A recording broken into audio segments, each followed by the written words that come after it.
Okay, folks, good morning. It's 9:31. I'd like to call the meeting to order, please.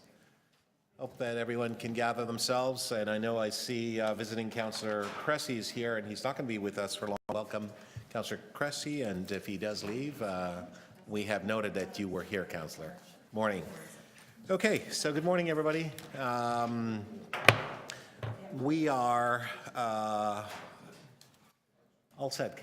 Vice Chair Holland is here. Excellent. So, again, good morning and welcome to meeting number 25 of the Economic Development Committee. I want to welcome the members of the committee. I know that Councillor Frakadakis is not here. She's at the TDC dealing with the matter, and she may come a little bit later on. All other members are here. And so I also want to welcome members of the public who are here with us in attendance as well. And so for those of you who have not been here before, I have to tell you, and I guess for those of you who have been here before, I will provide you with a reminder that there's a screen at the back to my right, to most of you, your left, that provides real-time updates concerning where we are on the agenda and what is coming up next. You can also follow us, follow the agenda and debate on your computer, your tablet, and or your smartphone at www.toronto.ca/council. The committee is, the Economic Development Committee is grateful, and we gratefully acknowledge that this meeting is taking place on the traditional territories of the Mississauga of the New Credit First Nation, the Haudenosaunee, the Huron-Wendat, and also that this place has been home to many diverse Indigenous people for many years, and we're delighted to be able to have the opportunity for this meeting to be taking place in this place. Members, just moving right along, just before I proceed with the agenda, I'd like to do two things. One, is Larry Estola here? Larry, I don't see you here. Okay, Larry's not here. I just wanted to let members know that we received, on behalf of, I guess, myself and the EDC staff, an award from BizBash, which is a 2017 BizBash Hall of Fame award. We received this. Larry, I was away, and Larry was my stand-in. He did look good, by the way. So there was a joke there, Mark. You're smiling. This is the award, and so I want to congratulate members of EDC for receiving this award. And it actually talks a little bit about why this award was awarded to us, EDC and City of Toronto. And this is for organizing, according to them, life-changing cultural events like Nuit Blanche Toronto, the Canada 150 events, Doors Open events, and also Cavalcade of Lights and other amazing events that are organized by the amazingly talented men and women that forms part of the wonderful EDC team. Big round of applause for the amazing team. Thank you. Thank you. And I was told by someone, my new employee, Anna, where are you? Anna, come stand with me, please. This is Anna Silvana, ladies and gentlemen. I want to introduce Anna as my newest addition to the office. And she told me that I needed to wear this, right? Because I needed to have some bling. So because of the young person here, I will just put it on for the moment because this is the bling, right? So imagine walking around City Hall with this. So I'll have my... Shauna Levy says, do it. Okay, well, I may wear it to council. So Anna, thank you. And everyone, Anna Silvana, my newest staff member. Anna, thank you. Welcome. All right. Okay, so moving right along, and of course I want to welcome our amazing clerks team that are here with us. That makes us look better than we really are. Right, so thank you very much, members of the clerk team. Are there any declaration of interest under the Municipal Conflict of Interest Act? Okay, seeing none, thank you. Confirmation of the October minutes, October 11, 2017. Councillor Grimes, all those in favor? Opposed? That's carried. Thank you. All right. ED 25.1, and members can hold items if they wish. Toronto Significant Events Investment Program, 2016-2017 reports on the event. I'm going to hold that. We have a few speakers. That'll be our first item on the agenda. Okay, ED 25.2. The evaluation of the impact of increased cultural grants from 2012 to 2016. I'm going to hold that as well. Claire Hopkinson, the Executive Director for the Toronto Arts Council. I should say the supreme person for the Arts Council. She's not here. See, I told you she's supreme, but she will be coming. So Claire, hold that down, and Claire will be speaking to that a little bit later on. ED 25.3, a one-year extension of contribution agreement to cultural grants recipients. Councillor Grimes, did you want to move that? Okay, and just essentially, we will have a report coming back. Staff's been working on it. Just want an extension in order to be able to do justice to the report. All those in favor? Opposed? That's carried. Thank you very much. ED 25.4, advancing broadband infrastructure and internet connectivity. Councillor Holland, I'm going to hold that in your name, right? Okay, thank you. Councillor Holland. And only to get better. Right. Okay. ED 25.5, ensuring a robust hotel supply to strengthen Toronto tourism or tourism. Sorry. Councillor Kelly? Yes, they are. Yes. No, I just thought I'd heard you speak. I was going to read. Because I saw Terry Mundell. Terry's here as well. Hey, Terry, good morning. Okay, I will hold this down because we have depths and all that. Okay. 25.6, potential policies and program to support Toronto's retail areas. Okay, I'll hold that in your name, Councillor Kelly. Thank you. And ED 25.7. We have communications from Councillor Cole. Is that the one? Pardon? Yeah. Okay. Is this one? Oh, that's not the one. Okay. Okay. So ED 25.7, business improvement area, operating budgets report number 1. Councillor Grimes moving adoption. All those in favor? Opposed? That's carried. Thank you. ED 25.9, XOTO Lounge 2018. Sorry. Yes, okay, right, so I had, oh, right, okay, this is the one. Okay, ED 25.8, intention to expand the Bloordale Village Business Improvement Area. Okay, Councillor Kelly is moving approval. All those in favor? Opposed? That's carried. Thank you. ED 25.9, XOTO Lounge 2018. Let's say members of the committee. Okay, approve. Okay, Councillor Hart. All those in favor? Opposed? That's carried. Thank you. ED 25.10, Downtown Film Precinct Study. And they're all coming from the film board. So we are directing these to staff, right? So Councillor Hart's moving approval. All those in favor? Opposed? That's carried. Thank you. Again, ED 25.11, Film, Television, Digital Media, request for presentation. Okay, so requesting staff to attend to the board.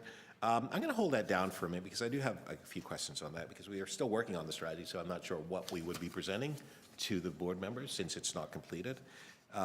Okay, so ED 25.1.12, Economic Development Cultural Division Strategy request for, again, presentation. I'm going to hold that down as well for now. On my name, Chair. All right, sustainable, ED 25.13, sustainable film production. Okay, Councillor Hart's moving this item. All those in favor? Opposed? That's carried. Thank you, Councillor Hart. And finally, ED 25.14, Toronto's Economic Bulletin. Okay, Councillor Hart's moving approval. All those in favor, opposed, that's carried. Thank you. Okay, members, we are now moving. Madam Clerk, we good? Yes. Okay, fantastic. We are now moving to ED 25.1, Toronto's Significant Events Investment Program 2016-2017, a report on the events. We have a couple of speakers. We have Ms. Shauna Levy, who's president and the CEO of the Design Exchange, and also Michael Burns, Chief Executive Officer of the Invictus Games. I see Ms. Levy here. I don't see Mr. Burns here at the moment. Is he? Oh, he's hiding behind the pole. Michael, good morning. How are you? Good to see you. Another Scarborough guy. Mark, just want to let you know Scarborough is representing here. It's Scarborough. He may live in Etobicoke, but he's from Scarborough. It's there. We do move around, the Scarborough folks. All right, so Ms. Levy, you can come on up. And congratulations on EDIT, and I'm sure you'll hear to let us know a little bit more about that, but welcome. Committee councillors, thank you so much for having us. I'm here to just tell you what was achieved with the fantastic MSURF program. Here's a little video to get us started. I'm aware of the Sustainable Development Goals. It all became clear to me. We can achieve some of those global goals and the great challenges that we face as a planet if we apply design thinking, if we apply innovation, if we apply creativity. Sure. Yeah. EDIT is really about creating this immersive, interactive experience. We worked with some of the best names in the world to curate exhibitions for us. We're reaching kids, we're reaching adults, we're reaching all demographic backgrounds. The impact that we're having with an experience like this is unparalleled.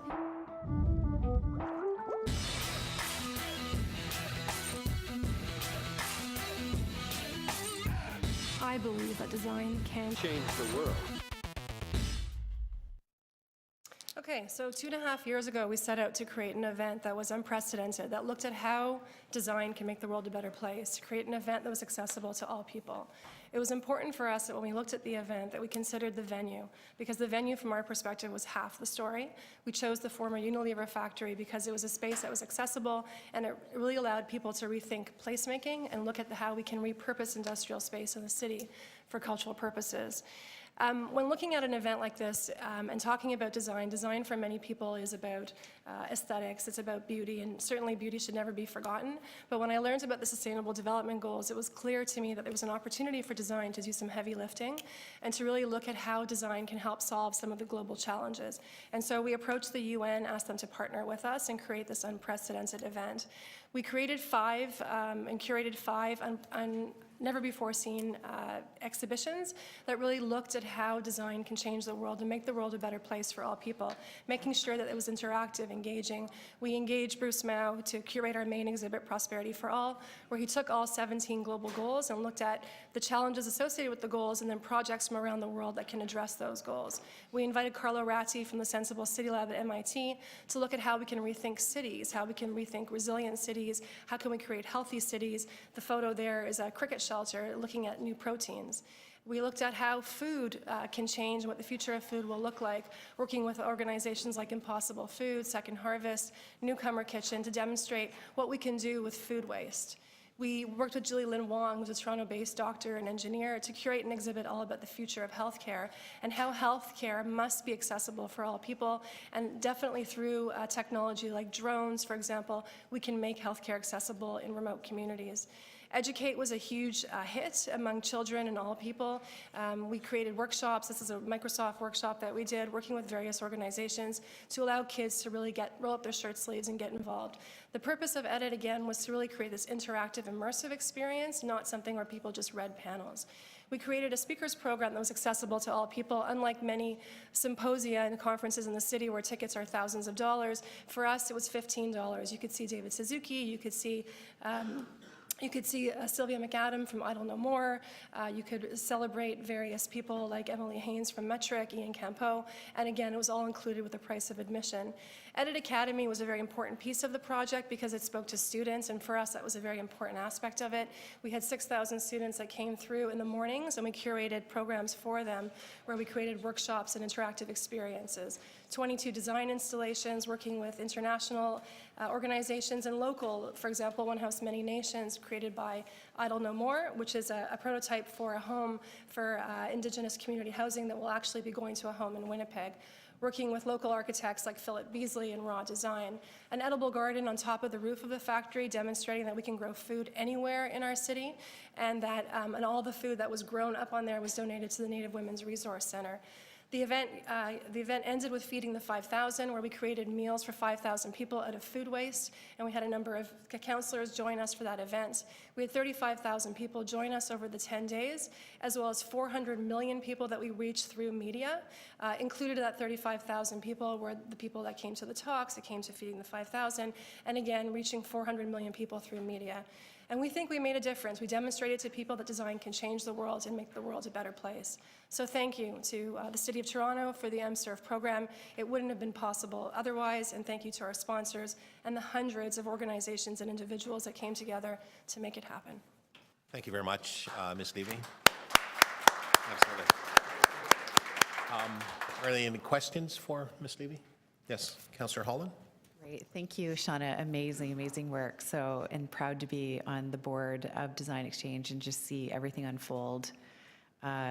Just phenomenal outcome for this exhibit. So my questions are, so what did you sort of take away from it in terms of when you set out 2 years ago? I know that we heard from people that were thinking, oh, this probably won't fly, or the thinking and the concepts weren't as supported as what really came together. And as we spoke about in the board meetings, once certain players came on board, then it was just more and more exponentially. So what were your takeaways from everything? I mean, ultimately, you know, I had people stop me in tears thanking me for creating the event. Because it was so optimistic and it was so positive, and what we learned was that people want to have that kind of positive experience, but also that there is so much talk about technology and innovation, and for many people it's scary. Jobs are being lost and lifestyles are being changed and affected, but this was the opposite of that, that we were looking at how innovation and technology can actually make the world a better place and ensure prosperity for all people. And so this really for us was a great learning, because it also will inform our programming moving forward with the Design Exchange. We also plan to do Edit again in 2019, and it's clear to us that this kind of programming that's interactive, accessible, is really the way to go. Yeah, that's great. And so in terms of it's like that with myself having the tech and innovation. Advancing that initiative and then seeing the outcomes of this, and so what, in terms of the next event, is this for annual, or what's the outcomes of it? So I think what we demonstrated as well was that Toronto, and I mean there are many people in the city doing this, and together we're making a very loud voice about it, but that we are a platform for all this innovative thinking and all this great work that's being done, and to be able to talk about it on a global perspective is something that we want to continue doing. And so the plan, as it always has been, is for it to be a biennial, and so the next one is planned for fall 2019. Okay, great. Thank you. Thank you very much, Councillor Holland. Anyone else? Okay. Just a couple from me, please, Shauna. So the space that you used wasn't ours, the city's, wasn't yours. It's a private entity's space. And hosting more events like these, how do we respond to the spatial needs? Because obviously there's a requirement for space.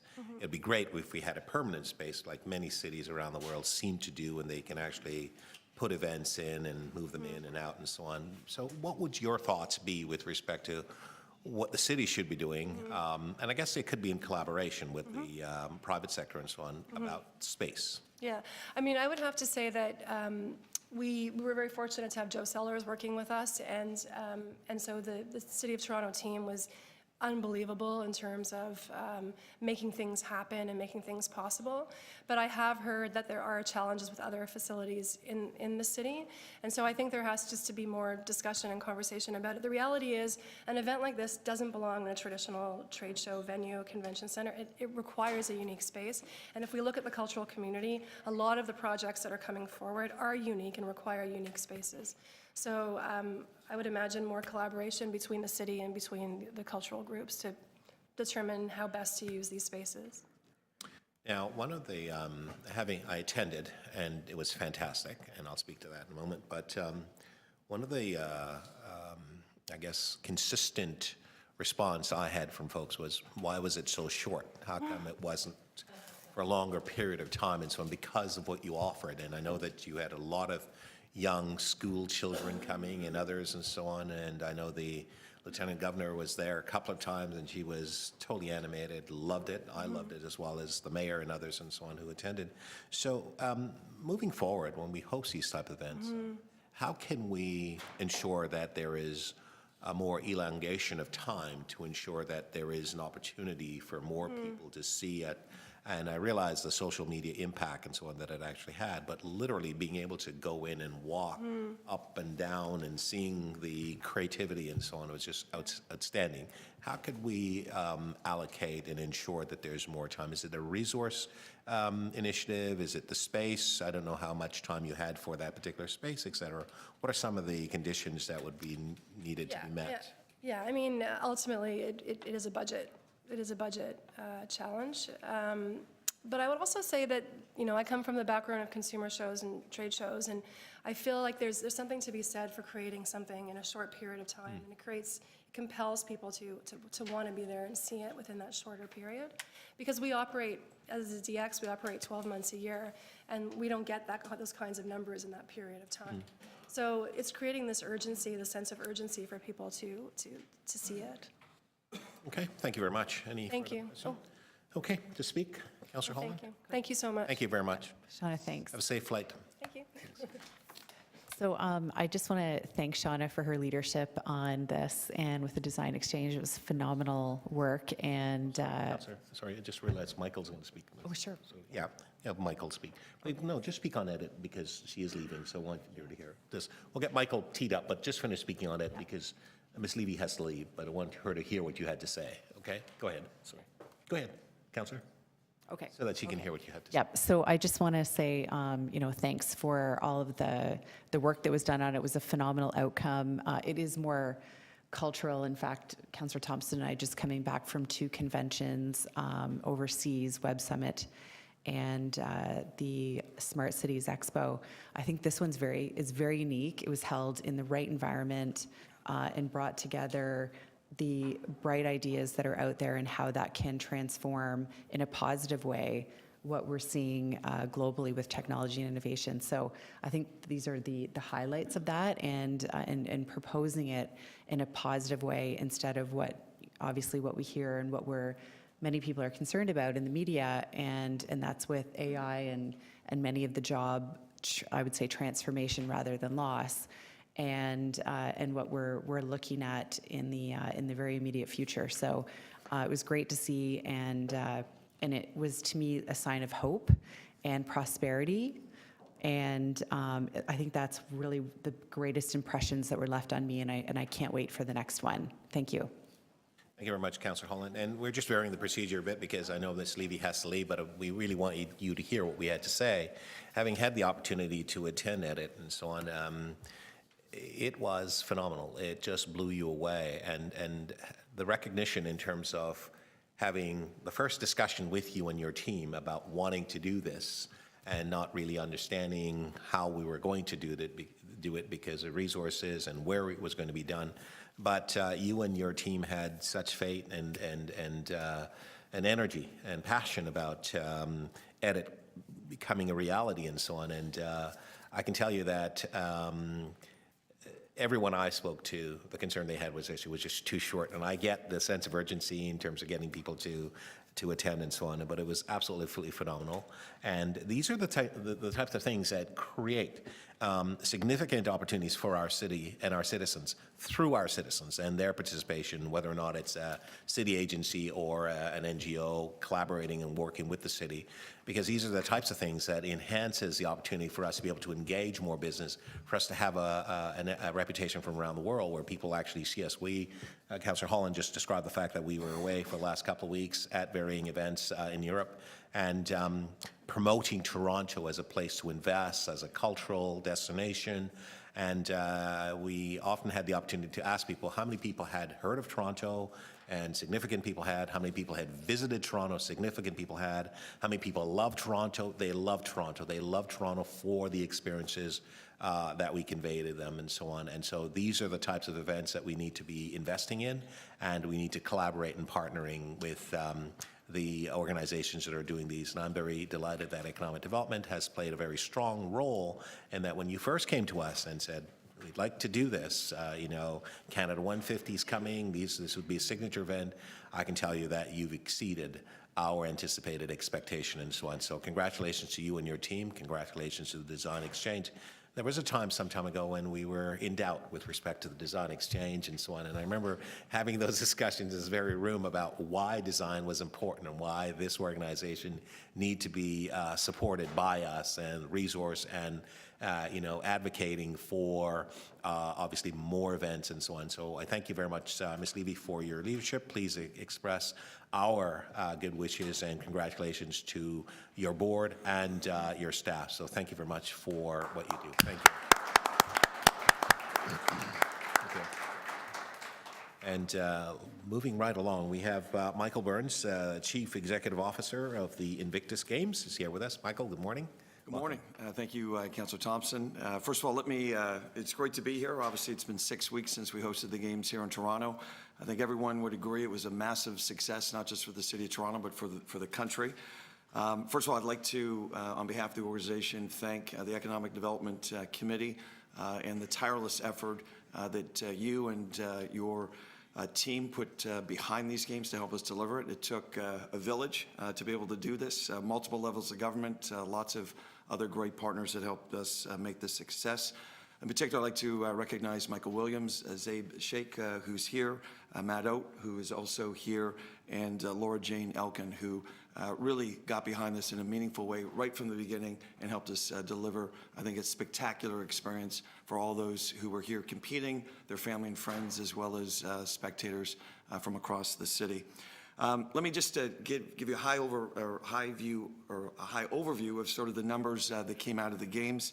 We had 17 nations, including Canada, that competed. We had more than 900 media outlets here across Canada and around the world that were covering the games, recruited close to 1,700 volunteers to help us deliver these games, and we had more than 7,500 spectators take in all of the events, the competition, as well as the opening and closing ceremonies, making this a complete sellout, the first of its kind in the Invictus experience and history since the game started in 2014. Some of the big numbers: we had 111 nations live stream these games around the world. We generated more than 2 billion global marketing impressions for the games. We had more than 40 million people tune into the games to watch the competition, as well as the opening and closing ceremonies.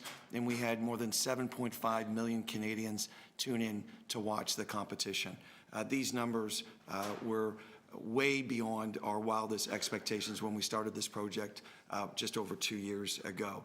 How did we do that? We did it by not waiting until the game started, but as you know, we activated across the country and across the city, more than 300 events. We hit more than 50 communities. We activated at more than 22 military bases and 15 Canadian Legions as part of the National Flag Tour. We were in more than 8,500 schools across Canada, and we reached more than 1 million youth through multiple partners and events. I mentioned the number of volunteers that we had. It corresponded to close to more than 80,000 volunteer hours, and we leveraged 9 venues here across the city. So with all of that activity and that excitement, what did we actually achieve in terms of national awareness as well as local awareness here in Toronto? We did polling before, during, and after the games. When we went out to the public and we asked the public before the announcement was made that the games were even coming to Toronto, 5% of the country put up their hand and said that they'd heard of the Invictus Games. In Toronto, that number was slightly higher at 8%. After 18 months of activation, promotion, and awareness, those numbers jumped across the country from 5% to 84%, and in Toronto from 8 to 97%. I can tell you right now, when the pollsters and the researchers came into our office, they have never seen a company, a product, a service, or a cause that ever has grown from those numbers to where we ended in 18 months. So it's a credit to the team that delivered these games, along with the volunteers and all of our partners, including the City of Toronto. The other thing that I think is also important to recognize is that we didn't just create lots of awareness, but we changed Canada's perspective and attitudes about our military families. In particular, what I think was really powerful was the fact that at the end of the games, when we asked Canadians why they were tuning in, why they were following, certainly Prince Harry grabbed a lot of attention, but his numbers were at 11%. What really captured the imagination and inspired the nation and people here in Toronto were the stories of the competitors, which came in at 64%. I can tell you right now, if the Prince was here, he'd be very happy to hear it. He doesn't want to make it about himself. He wants to make it about these incredible individuals and their families. We also doubled the empathy that Canadians have and the understanding that they now have about the unique challenges that our military families face. And I think what you'll also be happy to know is that the public perception of the City of Toronto, the province, and the feds, by getting behind these games, that it looked very good on you as well. And I think one of the great comments that I got at the end of the games from a member of the Canadian Olympic Committee was that the Olympics needs to be more like the Invictus Games. I can't think of a higher compliment than that. And again, a big thank you to the City of Toronto, the Economic Development Committee, for making this all happen. Thank you very much, Michael. And any questions? Seeing none? Okay. Comments? Okay. Thanks so much for coming and all of your work on the Invictus as well. I was there that night. We were launching it down at the Chorus Quay on that evening, and it was just amazing to see every event and that I went to was just spectacular. And I think it was just raise the profile for these amazing athletes and people that were engaged throughout the whole process. So I really commend you on the work, and I was just so excited and thrilled to have that here in Toronto and here in Canada. So thank you. Thank you. Thank you, Councillor Holland. Councillor Hart. I just want to provide comments and thank you for all the work that you did.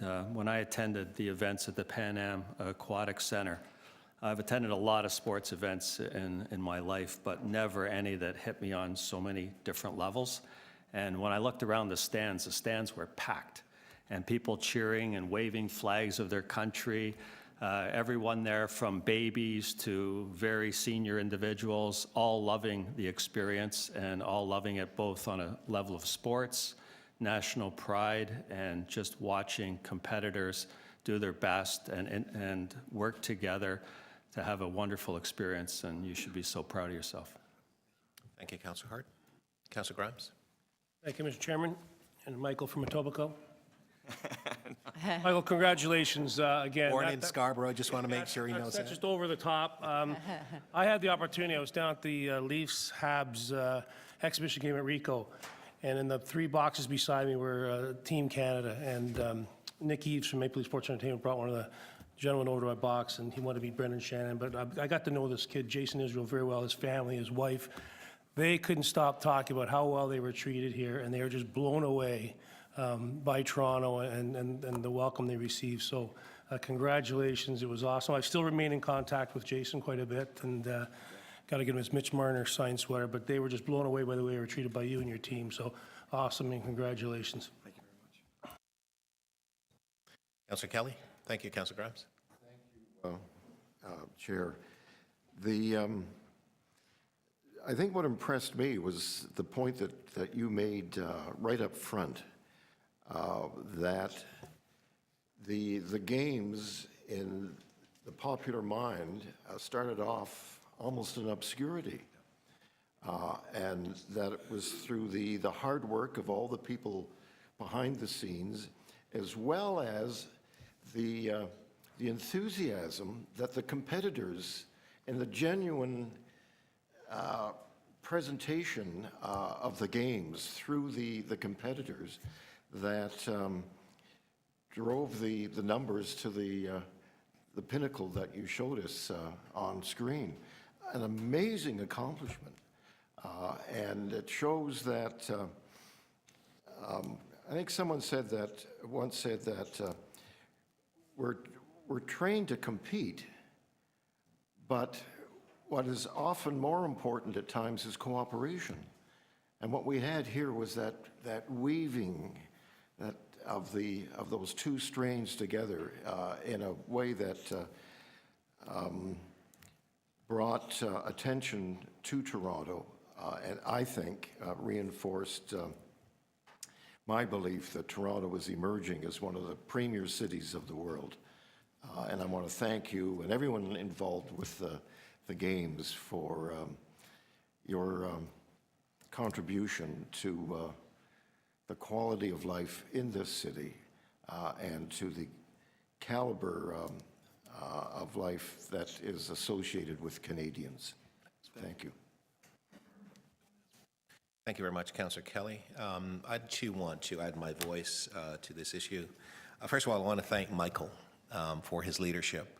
I recall when you first came into my office, we had a chat and there was a lot of uncertainty in trying to get people to understand really what this initiative was, the Invictus Games, and trying to understand and then know that prior to Toronto, there were two other games, one in London and one was in Florida, right?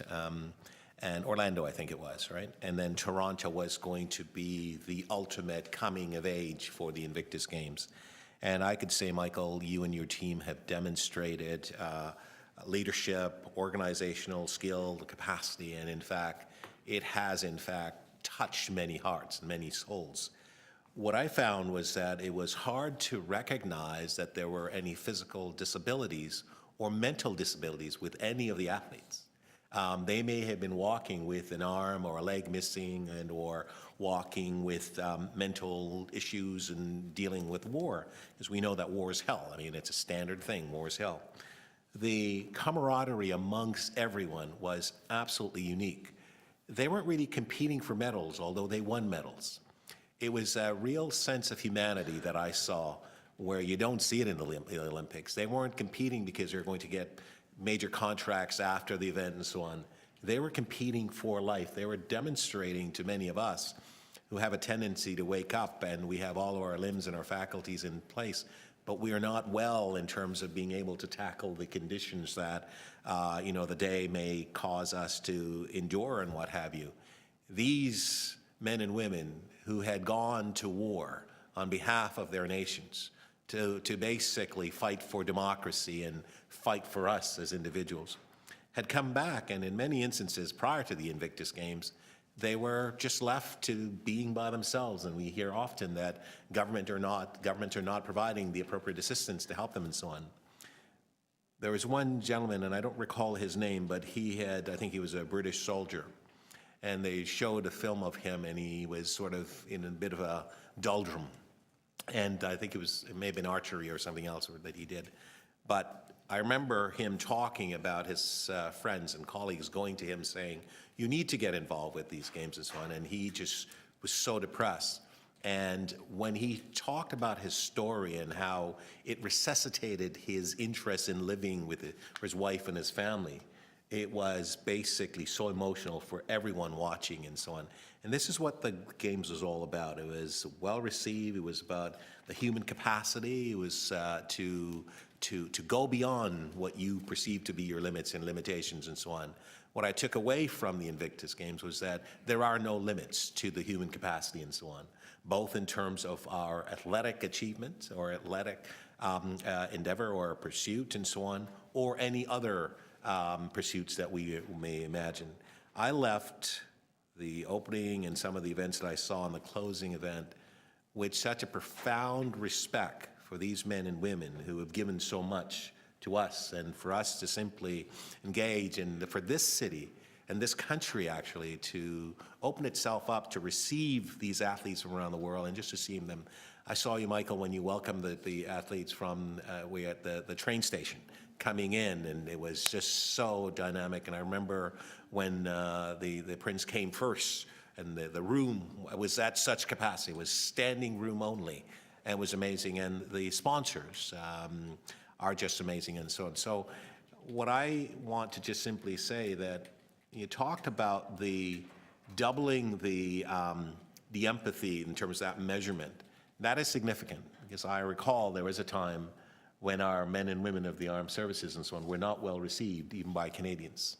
They were seen as being lesser than, although they had been obviously in the theater of war and in peacekeeping and so on, had put their lives on the line, and we took that for granted. So never again, obviously, and with the reinforcement and the Invictus Games actually being held in Toronto, we see a different perspective, a different view. We know that they have given so much, and what they did for us, and they were doing for themselves, but we are all in this together in the sense of how we benefited from seeing them excel at what they did, and as well for them to be able to move beyond what were barriers for them and so on to basically living without barriers. And I think that's amazing. So Michael, thank you again for your leadership, and thank you to all who were involved, and our team at EDC. Thank you very much. Michael, I don't know if you have a copy of your presentation. I would love to have one for members of the committee. If you don't have it, maybe you can send it in to the clerk. Absolutely. Okay, thank you very much. Okay, we'll just move receipt of the presentation. We're good.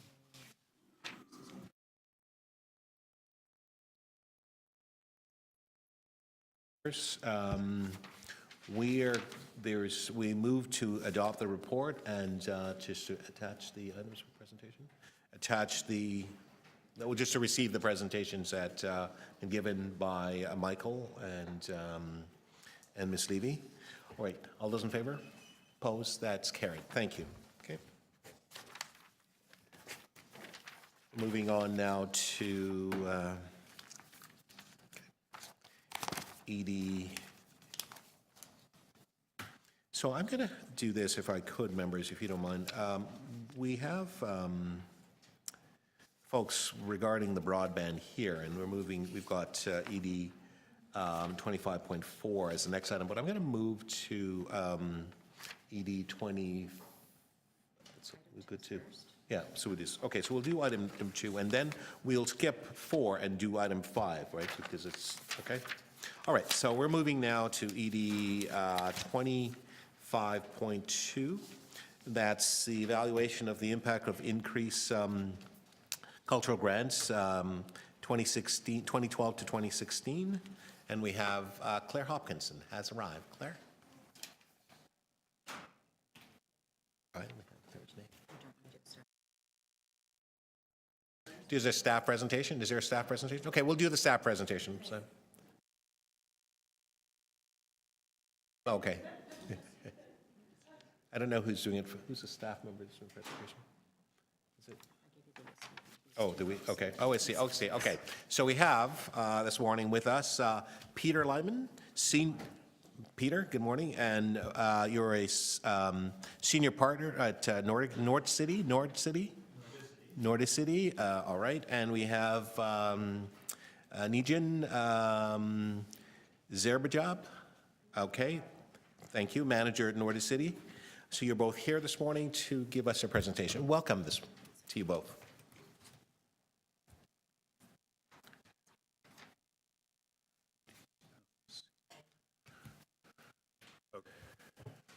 Thanks very much. Thank you. Yes, so we're from Nordicity, and it is a international consultancy in the entertainment, media, telecommunications, and in 4 different offices. We are here to, okay, got it. We're here to report on the assessment that we did of the incremental impacts of the new, of the incremental funds that were dispersed over a 4-year period, 2013 and 2016. Now, the council had set 4 or 6 priority objectives, and our evaluation was was conducted against those objectives. And you could see them listed there, and you're probably fairly familiar with them. But, you know, having activities outside the downtown core, stimulating opportunities for young emerging artists, creating more partnerships, stimulating greater opportunities for youth and community activities, more capacity for small and medium-sized organizations, and improving the cultural spaces across the city. I'd just like to give you, before turning over to my colleague, Nagin, a quick overview of the highlights. First of all, the increase put the city on track to get to the per capita $25 per capita target, which was established some 15 years ago as a target. And I think we think you're going to be able to reach it by 2018. In looking at the numbers, over the 4-year period, while the city's increase was 61%, the total funding from the federal and the provincial governments was down, including, in fact, the Ontario Arts Council, which was down by 21% for Toronto. But the impact of the city's funds generated some 20 to 21% increase in private donations, in earned income. So really that meant that for every $1 of increase you had, another $8 was increased from those private sources and from attendance and so on. The number of activities was up, attendance was up, the youth engagement was up, and community arts participation was also up. So it's a pretty solid, positive story, including the new Toronto Arts Council operating funding recipients, some 30 organizations which are given, new organizations given money at that time. 23% were outside the downtown core. We have made observations on the, and not recommendations so much, but because that's your job, on the sustainability, diversity, collaboration, space, and funds allocation, which again we'll get into.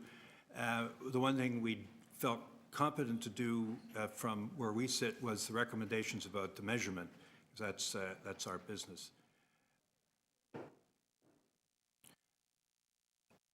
The approach, just a minute on the approach. We use the data to provide the outputs, the immediate outputs, like number of activities and dollars and so on. We address the 6 objectives through interviews with stakeholders, some 60 stakeholders in the city, and therefore came up with the evaluation. One point I should make is that when you do an evaluation like this, it's a question of what is attributable to the original funds. And so what we know is that there are many variables that go into making making increases or decreases or whatever. And what we did not try to do is evaluate what part was attributable to the city. All we did was conclude that these things happened, the city put in money, and the combined output is what the evaluation is. Now, I'll turn it over to Nagin. Thanks.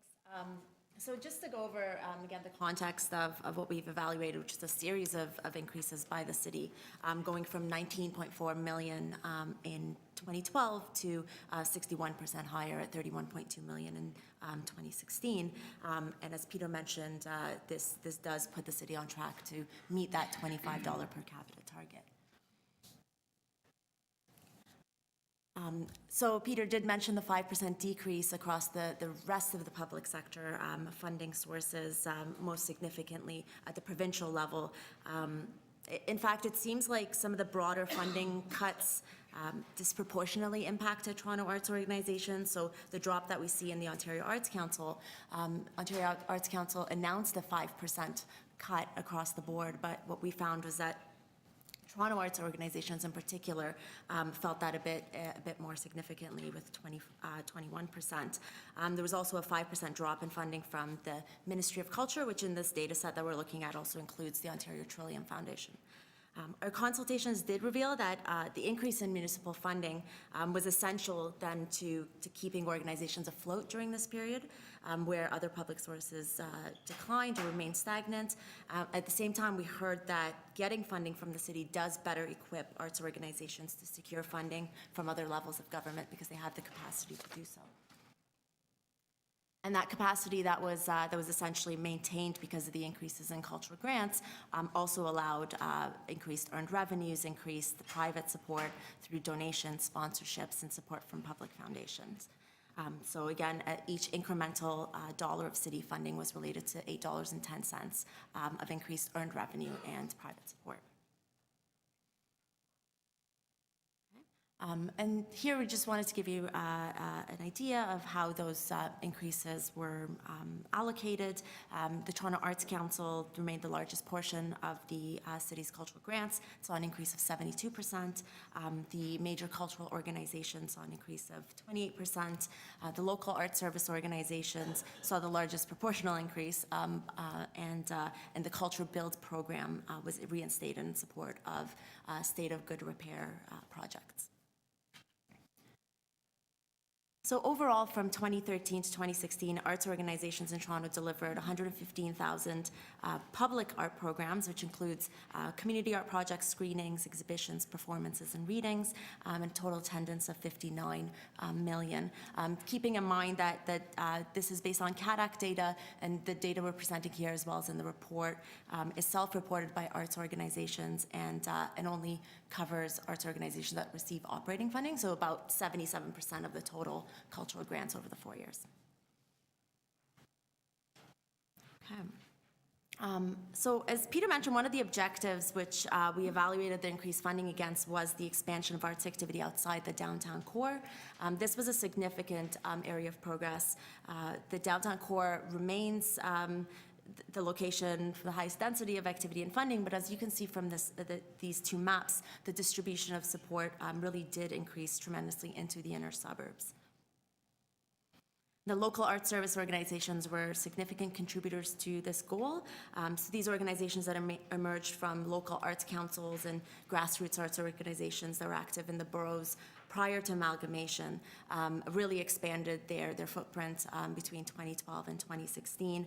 Two of them were established, or at least became independent during this period, North York Arts and East End Arts, and others like Arts at Etobicoke and Scarborough Arts that have been around for many years did use this increased funding to build capacity and as you can see, grow their footprint. The Toronto Arts Council also contributed to this objective.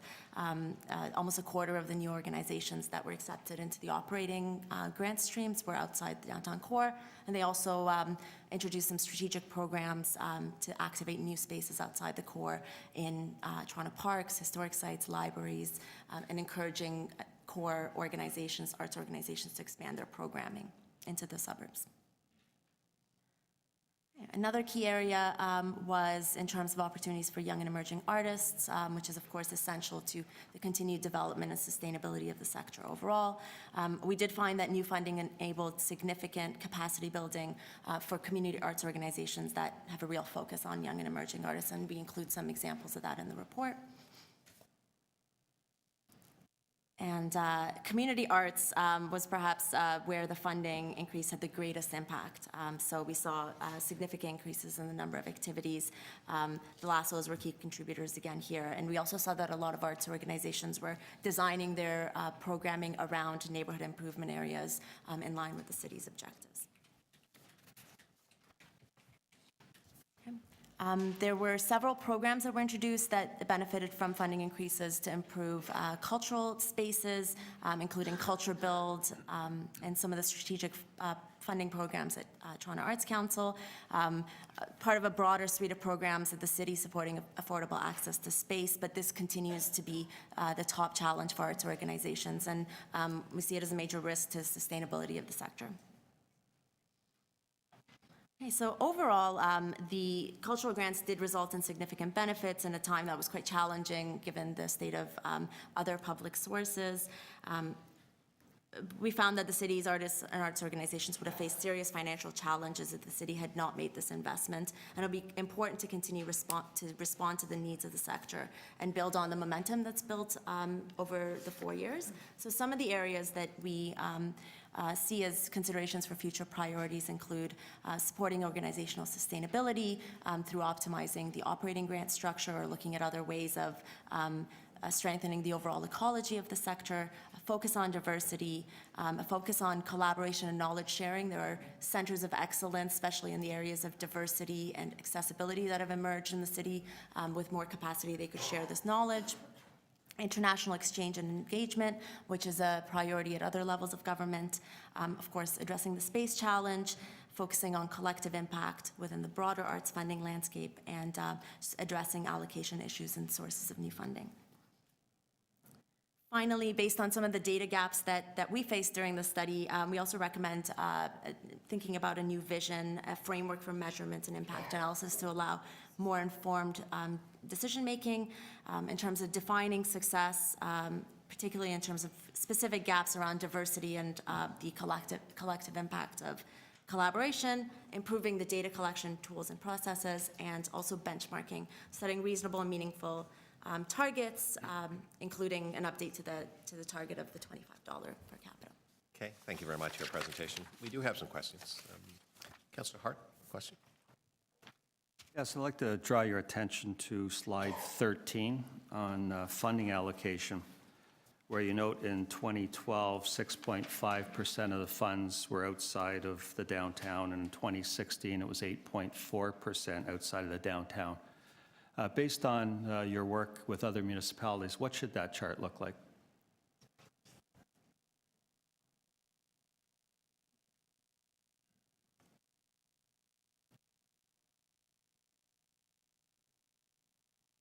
Well, we haven't compared that to other municipalities to be able to speak to that, but it's going to be a gradual change in terms of the overall funding allocations, but the fact that a larger proportion of the new recipients that are coming in are outside the downtown core shows that that change is happening. So maybe I'll reframe. I might have to ask the question to staff, but what would a target number be? So we're at 8.4% now. I don't know what a good number is. Is a good number 15%, 20, 25, 30? I don't know where we're trying to go. It's a, sorry, you asking a question? Yeah. I guess I'd say it's a very interesting question to examine. You have to remember that there's some 30 new organizations were brought into the operating funding. The nature of the operating funds is that you give money to organizations as long as they continue to perform well. And so you can't, if you've got an investment of decades for a particular performing arts organization and they continue to perform well, it's very difficult to say, well, now it's time for someone else. That's really, and I'm sure the Toronto Arts Council will answer this in spades, but that's really the toughest thing, is to how do you grow the new as well as sustain the old, and not the old, but the continuing ones. So 30 new organizations in that period is not bad, and we preferred then to look at the bagel on the right as opposed to the two histograms, and that is a direction over time will increase. But it's a perfectly valid question to say where should you get to? Probably more than there is now, but can't give you a definitive answer. Just one other related question. In your report, you indicate the number of events are up 6.1% and attendance is up 5.5% due to the extra investment, obviously. Can you tell us, or is there a way to measure how much attendance would go up on a quality basis? First of all, I think it is per year and annually, so that cumulatively over the 4-year period it was significant. But that comes down to what Negin was saying about some of the measurement issues, because they're self-reported, because some attendance was, we had a street fair and we think about 800 people showed up, sort of thing. So even the quantitative isn't that way. But There are qualitative measures. You can take soundings of what citizens feel like. The presentation before us was very good at that, because the Invictus Games, they captured this. That was a really good illustration of what you could do on a quality basis. Thank you. Thank you very much, Councillor. Anyone else? Okay. All right, thank you very much. There's no further questions of you. Thank you. Members, I'm going to go to staff after Ms. Hopkinson speaks to allow us to be able to ask staff some questions on this. Councillor Hart, Councillor Hart, some of the questions you were asking, I think we can direct those to staff. Claire Hopkinson. You are no stranger to this committee, Ms. Hopkinson. You're from the Toronto Arts Council. Thank you. Thank you so much, Councillor Thompson. And I'm joined here today by Susan Wright, our Deputy Director, who works really closely with me on the metrics and the evaluation of Toronto Arts Council's grants program. And just to start, I wanted to thank you, Peter and Nagin and Nordicity, for the great work, the lot of work that you did on this excellent report. Clearly, increasing support for arts funding is having an impact, and importantly, will continue to have an impact, a growing impact, as we move forward. So I'd like to share or underline a few highlights with you regarding the results of the Toronto Arts Council's increased funding. For 2016 alone, TAC's 1,000 plus grant recipients earned $60 million in ticket sales, raised $52.3 million in private sector support, and employed 17,500 artists. And it's worth emphasizing that $24 million in new revenue was leveraged in 2016 by our 221 operating organizations following TAC grant increases of $2.8 million. So you can see that the city's dollars go a very long way when they're directly invested in artists and arts organizations. Additionally, although Nordicity has given you some excellent information, it's just the beginning. Much of the impact of new funding cannot be extracted from current data or will only begin to be being felt in the coming years. For example, CADAC, referred to frequently throughout the report and in the presentation, only collects data from 20% of TAC's grant recipients, what we call our operating organizations. And while these organizations have made excellent use of increased funds, as I've noticed, what is not captured yet is the complete data from projects, individual grants, and strategic programs which are achieving truly transformative levels of system change. So just going to give you a few examples of what I mean by that. So grants to youth-led projects through Artreach, grants to newcomer and refugee artists, grants to expand access to Indigenous artists and organizations, professional development support through TAC Leaders Lab, partnerships with city agencies which create space opportunities for artists in libraries, museums, schools, and parks, and then the increasing access to audiences outside the downtown core. And of course, our Open Door program that supports innovative ideas, one-time opportunities, and collaboration. As noted in the presentation, TAC grants to community arts organizations have really increased significantly, resulting in strong growth in the number of events presented and overall participation by Torontonians. The report emphasizes the need for increasing equity and inclusion for artists and on audiences. And I'm proud to say that your Toronto Arts Council has been leading in this area since the early 90s, and I'm talking about leading across the country. But to formalize that, and the presentation notes this, TAC has introduced a new equity framework that has identified 4 equity priority groups, and beginning next year in 2018, TAC grant applications will include a voluntary self-identification form that will give us ability to track our success in increasing access to Toronto's underserved communities and individuals. TAC's really worked hard to share the funding increases among both the established arts organizations and the new to support increased stability, as well as encouraging those transformative new ideas. Under the directions in the report for new funding, Nordicity has suggested many areas already identified by TAC, some of which we have begun and others which we look forward to tackling under recommendations for improved measurement and evaluation, or tackling in the future. Under recommendations for improved measurements and evaluation, I'm pleased to inform you that with our online grant system, TAC is now collecting more data, and we look forward to working with Culture Division to develop the most effective metrics for tracking the city's funding impact. Overall, TAC is pleased to endorse the recommendations of the report. And I want to thank you very much to you, Councillor Thompson, to the committee for leading transformative funding increases and for continuing to work with us on their successful implementation. Thank you. Fantastic. Thank you very much. Any questions? Okay, seeing none. Well, no, actually, I have a question, Claire. So I realize you're speaking to the report. It's very helpful, and we've been at this for some time now.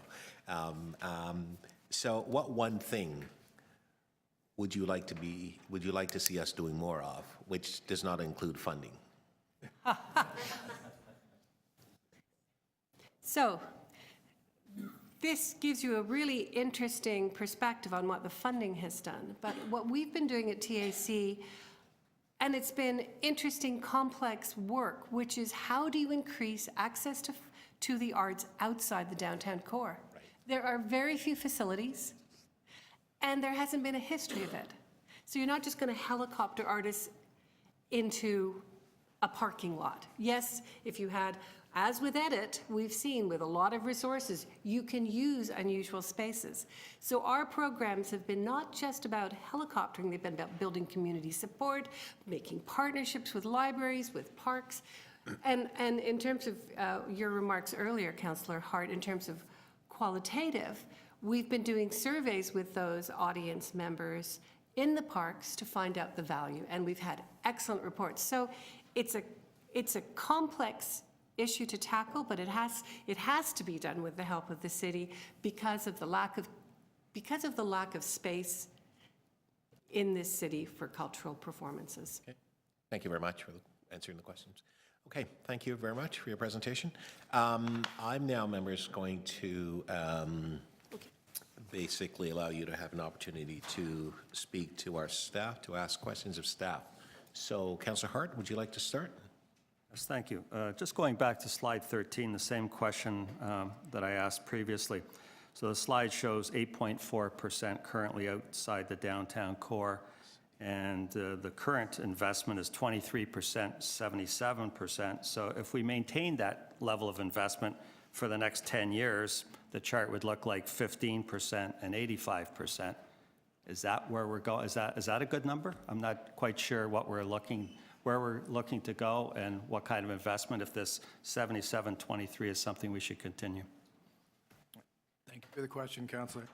I think you're entirely correct that the trend line is the correct one, but we need to bend the curve upward a bit. So we look to accelerate how that number goes up. How we do so, I'd suggest, is in three ways that our colleagues from the Toronto Arts Council have touched on.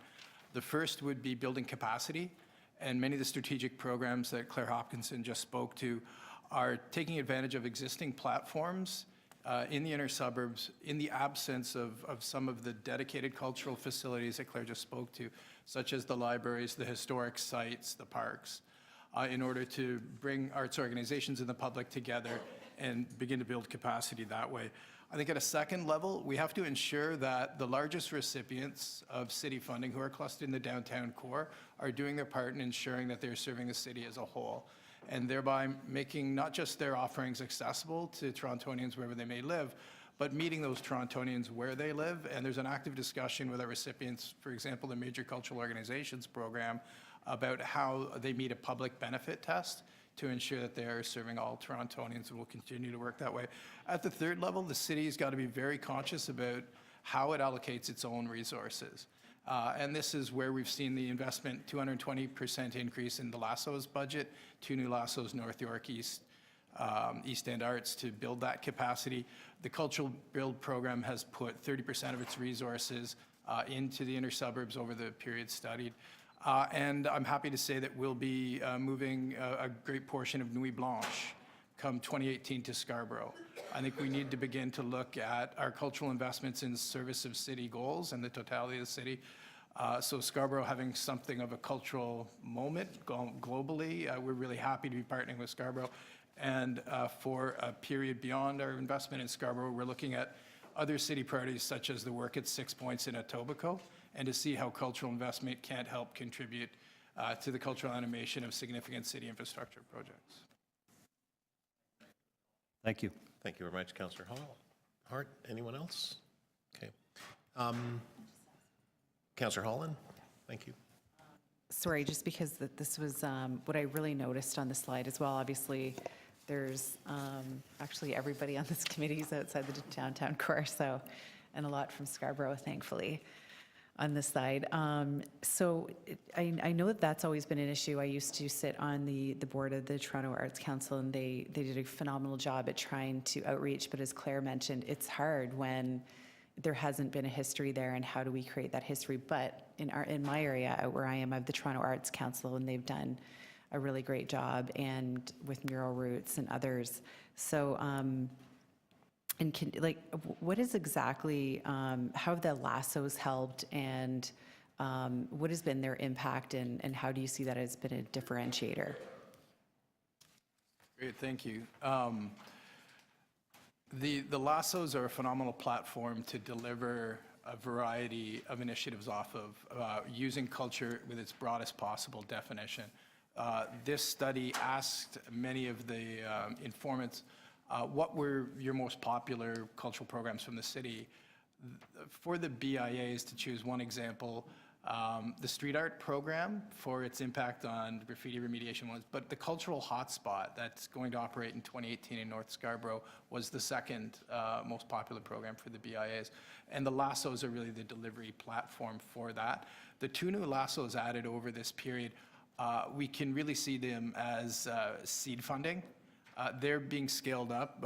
North York was is on its way. East End was incubated by the Toronto Arts Council, but the levels of investment currently available to them, East End is $170,000 a year, which is something that we do hope to bring up, either through growing that budget as a whole or in looking at how we distribute the existing allocation. But we have measured expectations of any community organization for what they can deliver for us for 170 with a catchment of that size. But they are building capacity, they're doing phenomenal work. To continue with the example of East End Arts, great work with developers, for example, at the corner of Danforth and Main to animate that community through Main Squared. Incubating other organizations through the Live Arts Mentor program, where they bring high-functioning organizations like Rise Edutainment in Scarborough together with emerging organizations. So we see them as critical to growing the infrastructure and ultimately enabling other organizations to come to the Toronto Arts Council for project and then ultimately operating, and ideally we grow the entire ecosystem. Thank you. Thank you very much, Councillor Holland. Anyone else? Just a couple of questions for me. You talked a little bit about growing, obviously, the opportunity in the outer area, the suburbs and so on. What methods are we actually using to communicate and to promote the expanded intention of city initiative and city programming along with the lassos and so on? How are we working in collaboration to promote? Great, thank you for the question, Councillor. Perhaps I'll use the expansion of Nuit Blanche as an example, because Yes. I think it stands in for how we should approach this. When first proposed that Nuit Blanche would operate on a Nuit neighborhood model that would have the core in balance with the community, the recommendation was to ensure that it wasn't dropping down something from downtown in the inner suburbs, but to engage with enough advance timing the community so that the community could put forward its own priorities. So in the case of the Nuit Blanche expansion, there have been public consultations enabled by Scarborough Arts and the University of Toronto Scarborough campus with a strong commitment of support from the leadership there. to allow us to pull together organizations to articulate clearly what they want from in terms of a city investment through Nuit Blanche. We're really happy that over the course of 3 months, that discussion has evolved into some shared principles and a definition of what is required, allowing the community to foreground issues that are very important to them, such as transportation, that if Nuit Blanche is to go to Scarborough, it needs to be accessible to all people in Scarborough, which will entail thinking through the complexities of transportation. So I think we need to be on the ground. I think we need to market our programs. I think we need to do so in close collaboration with Scarborough Arts and other local organizations. And I think we need to listen and ensure that whatever we are providing is reflective of the community's own priorities. Right, okay. The Nordic City report is, when I read it last night, because I had just arrived, and I found it to be extremely complete from my sense of where we were, and Ms. Hopkinson can perhaps relate to this 7 years ago, for example, when we were talking about arts as a drag on our city budget. There were some people who felt that we needed to cut culture out altogether, and we didn't need to fund culture because we couldn't measure it, we didn't understand the impact, we didn't understand where it's going and what the benefits are and so on. This report validates and actually helps us to understand, and maybe there could be a more in-depth aspect to it and what have you, but it helps us to validate that, the notion of investing more to generate more opportunities and so on. And Ms. Hopkinson has been clear about what the benefits are, and the report speaks to those things as well. What, if anything, could we be doing? And you talked a little bit a moment ago about my question about communicating and so on. What more can we do that isn't a requirement on the city in terms of more money? So I guess I'm asking, what are we doing in terms of the city's impetus to collaborate with the corporate, the private sector, or philanthropic individuals who may be interested in contributing through to the cultural sector? We know that there are many who are doing it, but how can we reach more because of the ability of some of our citizens to contribute in terms of the sector? What can we do and what should we be doing? Thank you for the question, Councillor. We also thought Nordic City did a phenomenal job. In the interest of time, they weren't able to delve into the qualitative comments, but those qualitative comments spoke to a role beyond funding for the city. There was a lot that came back about the convening power of the city and its agencies, both within the arts sector to ensure good levels of collaboration, but particularly bringing business to the table with arts organizations. I know the Toronto Arts Council will soon be wrapping up its Arts Vest, the Arts Vest program of business for the arts, which does exactly that, brings business together with small and medium-sized arts organizations to improve the quality of the conversation about the value proposition and ultimately yield more support. So that's been a phenomenal success. We'd look to replicate that and to equip the arts organizations that we support to continue the trajectory you see in here of expanding the earned revenues that they draw beyond public funding. Thank you very much. Okay, those are my questions. All right, to speak, okay. I will then move the recommendations that are here in the report. I want to thank the presenters from Nordic City for their evaluation and the impact and giving us the ability to see what's actually happening, because prior we've been talking a lot around what we think was actually happening, and you provided us with some data analysis to help us to actually see the growth.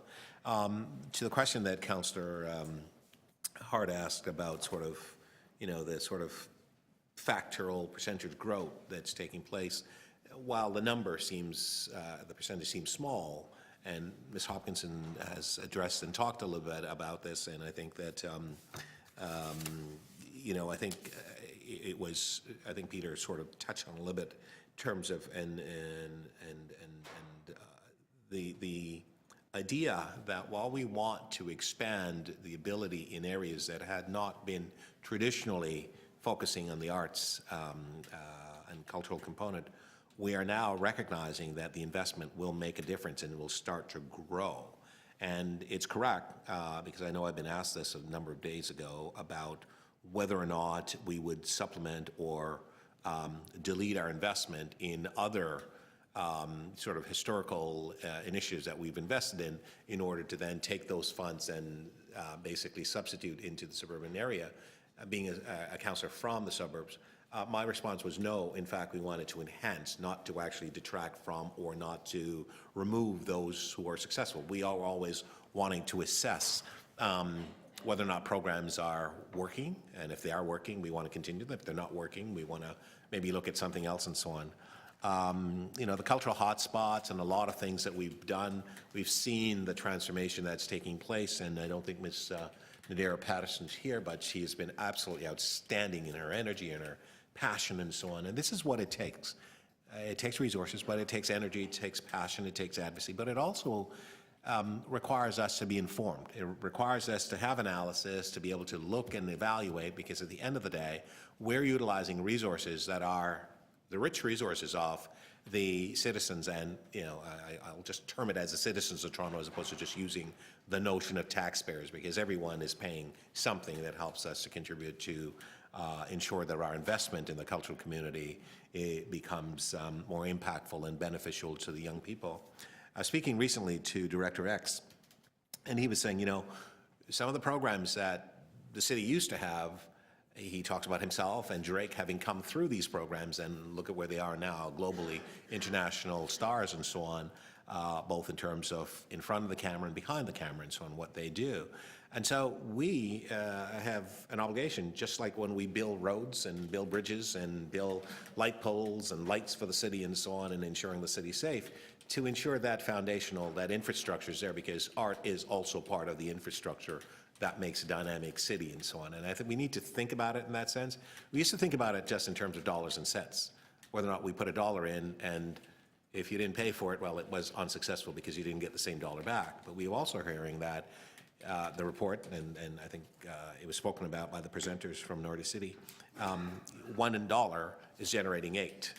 And I think that the Toronto Arts Council's numbers may be a little bit higher in terms of what you generate, so because I've heard it over the years and so on.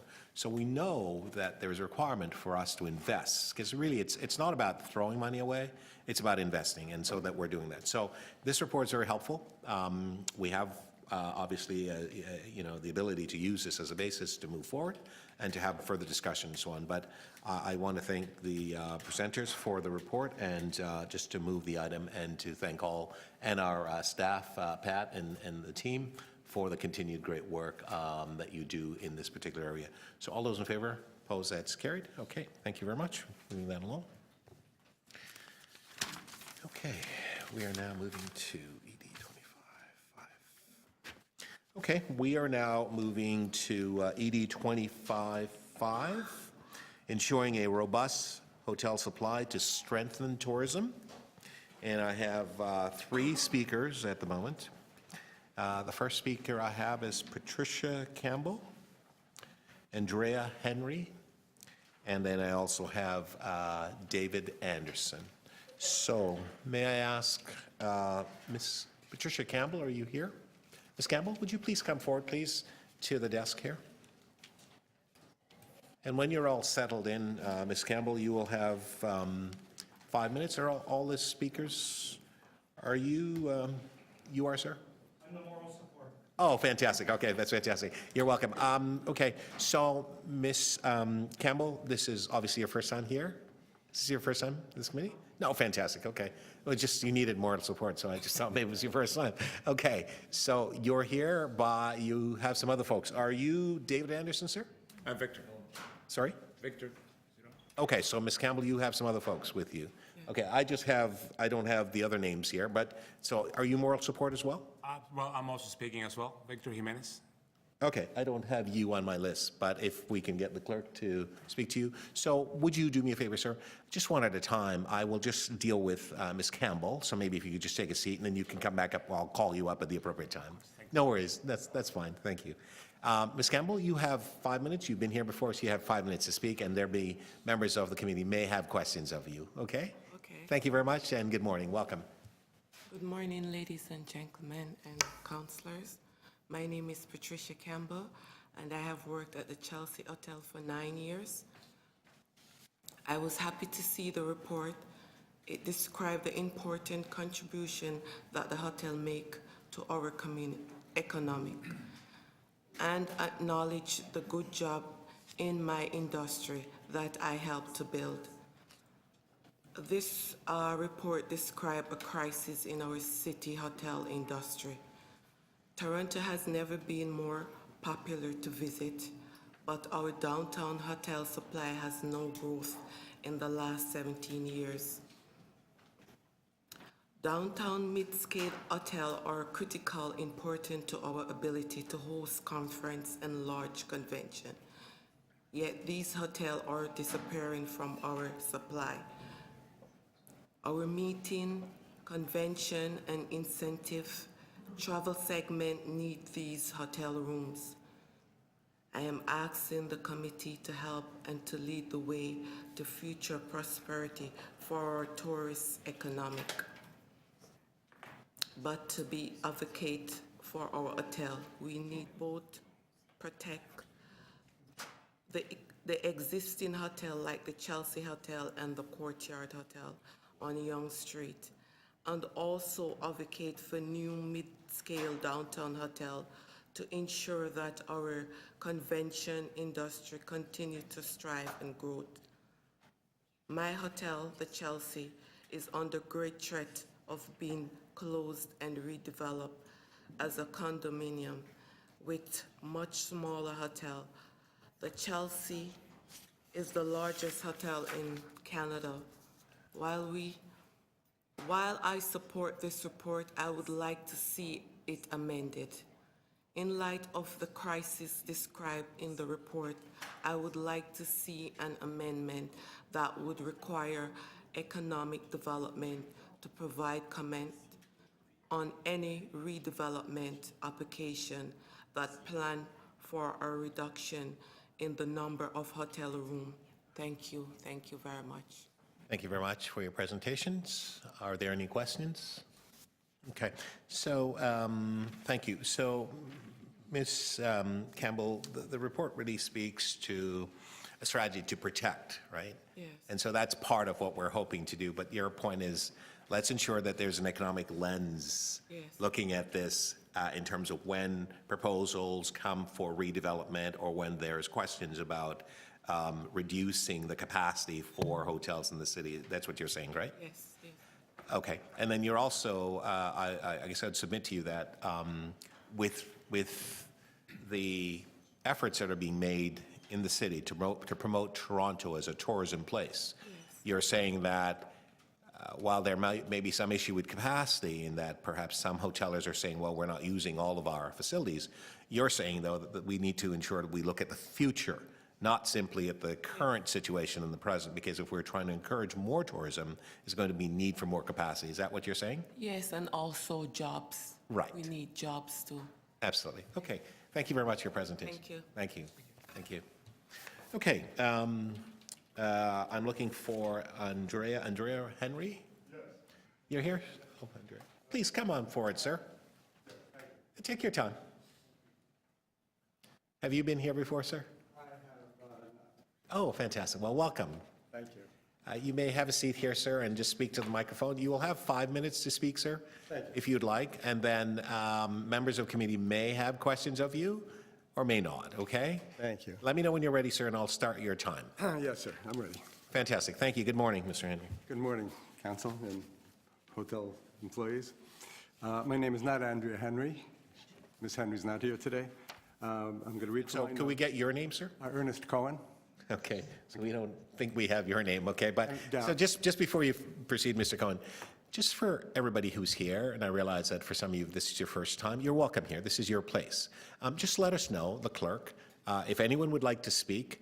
Maybe I can just ask a member of the clerk to stand, that they can go into the audience, and they'll have a clipboard, and they'll just take your name, and you will have the opportunity to speak for up to 5 minutes, okay? Yes. So you are, again, sir, your name?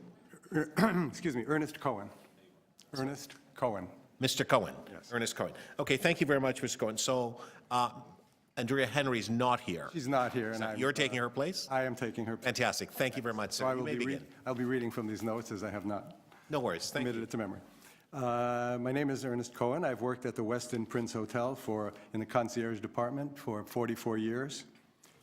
I would like to start by acknowledging the work done by city staff to write this report. It does a good job of describing the state of our hotel industry while acknowledging the good union jobs that exist in many hotels. I'm proud to be part of the success of Toronto's hotels hospitality industry. Our city's hotels contribute to our economy in many ways, but I was happy to see the meetings, conventions, and incentive travel segment was highlighted in the report. It is a segment of Toronto's hospitality sector that is growing, and it's also the most lucrative. These travelers are very important to tourism economies, and there is an intense competition between cities to attract them. The report also highlights the stagnant growth of our downtown hotel room supply. Despite the fact that our tourism industry is truly thriving, it's alarming that we're losing so many downtown hotel rooms to redevelopment, particularly those that best serve meetings, conventions, and incentive travelers. On the good side, recently there was a redevelopment application submitted for my hotel, the Westin Prince. We consider ourselves to be lucky. The redevelopment application for our hotel plans to add more hotel rooms to the property, as well as condos and office space. So we're actually adding hotel rooms. It'll be nice to see more of the redevelopments like this. Our tourism industry is thriving, and when developers invest in our hospitality industry, it benefits the whole city. Too much of our downtown mid-scale hotel industry is disappearing. I'm worried about how this may impact the larger tourist sector in our economy. It's very important the city uses this report to inform its relevant policies. The recommendations in this report sounds like a good start, and I would like the committee to consider an amendment that would require a follow-up report that is brought to this committee in the second quarter of 2018. This report describes a crisis facing our hospitality industry, and I believe that follow-up is necessary to ensure we're taking steps to fix this problem. So, thank you for your time. Okay, thank you very much, Mr. Cohen. Are there any questions for Mr. Cohen? Okay, seeing none. Thank you very much, sir. Okay, David Anderson. Actually, can we go to Victor Jimenez? No, sir, I will conduct the meeting, please. Are you David Anderson? I need you to speak now. Thank you, sir. Okay. Thank you. Good morning. You have 5 minutes to speak, sir. You'll just take your time, and members of the committee may ask you questions when you're through, and then we'll get to Mr. Jimenez thereafter, okay? Thank you very much. Go ahead, sir. Thanks to the committee for allowing me to speak today, and thanks to the staff for putting together a really great report. I'll keep things really brief, but I just want to say that we definitely do support this report and the recommendations in it, and we would like to see a few small amendments as we've just heard. And I just want to say thank you for putting together this report. Okay, thank you very much. Any questions? Okay, no. There are no questions for you, sir. Thank you very much. Mr. Victor Jimenez, you are here, sir, and you brought your son with you today. Yes. What's your son's name? You can come and sit with your dad at the table. Morning. What's your name? Stefan. Hi, Stefan. Good morning. I'm Michael. Nice to meet you. Pleasure. Go ahead, sir. You have 5 minutes. Hi, committee. Thank you for having me today. My name is Victor Jimenez, and I do work at the Courtyard by Marriott, downtown Toronto. It's a big chunk of land property which is underdeveloped, which you understand. Developers are eyeing on it. It's important that we see that we're not in here anti-development. We're actually looking for conscious development. That's the most important part. What I would first thank you for this report, which is going to help the city in the future to shape the future of making it stronger, the downtown tourism industry. As my peers have spoken before from other hotels, that we're losing a lot of rooms in the city, which really doesn't benefit the job creation for newcomers to the city to, let's say, graduate in the tourism industry who are just graduating, and they having a hard time finding internships. So it becomes harder. I came from George Brown College, graduated in 2003, and it was actually quite easier. But back then there was like a meeting, some sort of a strike in the city. It was hard to get still internship.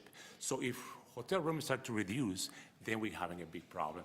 So that's a big deal. Another thing that will be very exciting for this report is to make the city notice how stronger this report is in behalf of the convention center.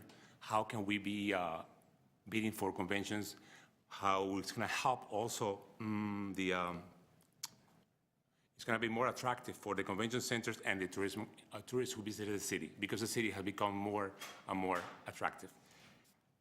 Big time sector, very important, is the visiting families to the city who are coming to watch for the family who are in hospital. It's becoming, I get a lot of complaints from customers who complain about how hard it's becoming unaffordable for them to afford the city of Toronto, because at the moment it's very unaffordable.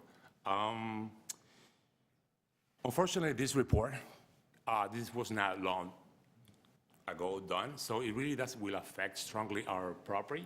At the moment, we have over 150 employees, and most of them, half of them, are over the 50 years old. So this is a good job they're going to be losing, good benefits. There would be at least, I would say, 50% of them will be, most of them are single parents who have brought their kids through education, universities, with their salary and their time they have spent. It's actually create stability in their life. Talking about stabilities, I'm a community member on my Royal Brew West Village area. I do volunteer for my son's team. I'm a coaching his team. That will allow me to get time on the field. It allows us time to actually focus on family, focus on the community. Without that, it would throw all these families absolutely into what it becomes lower paying jobs with no stabilities and no hours set.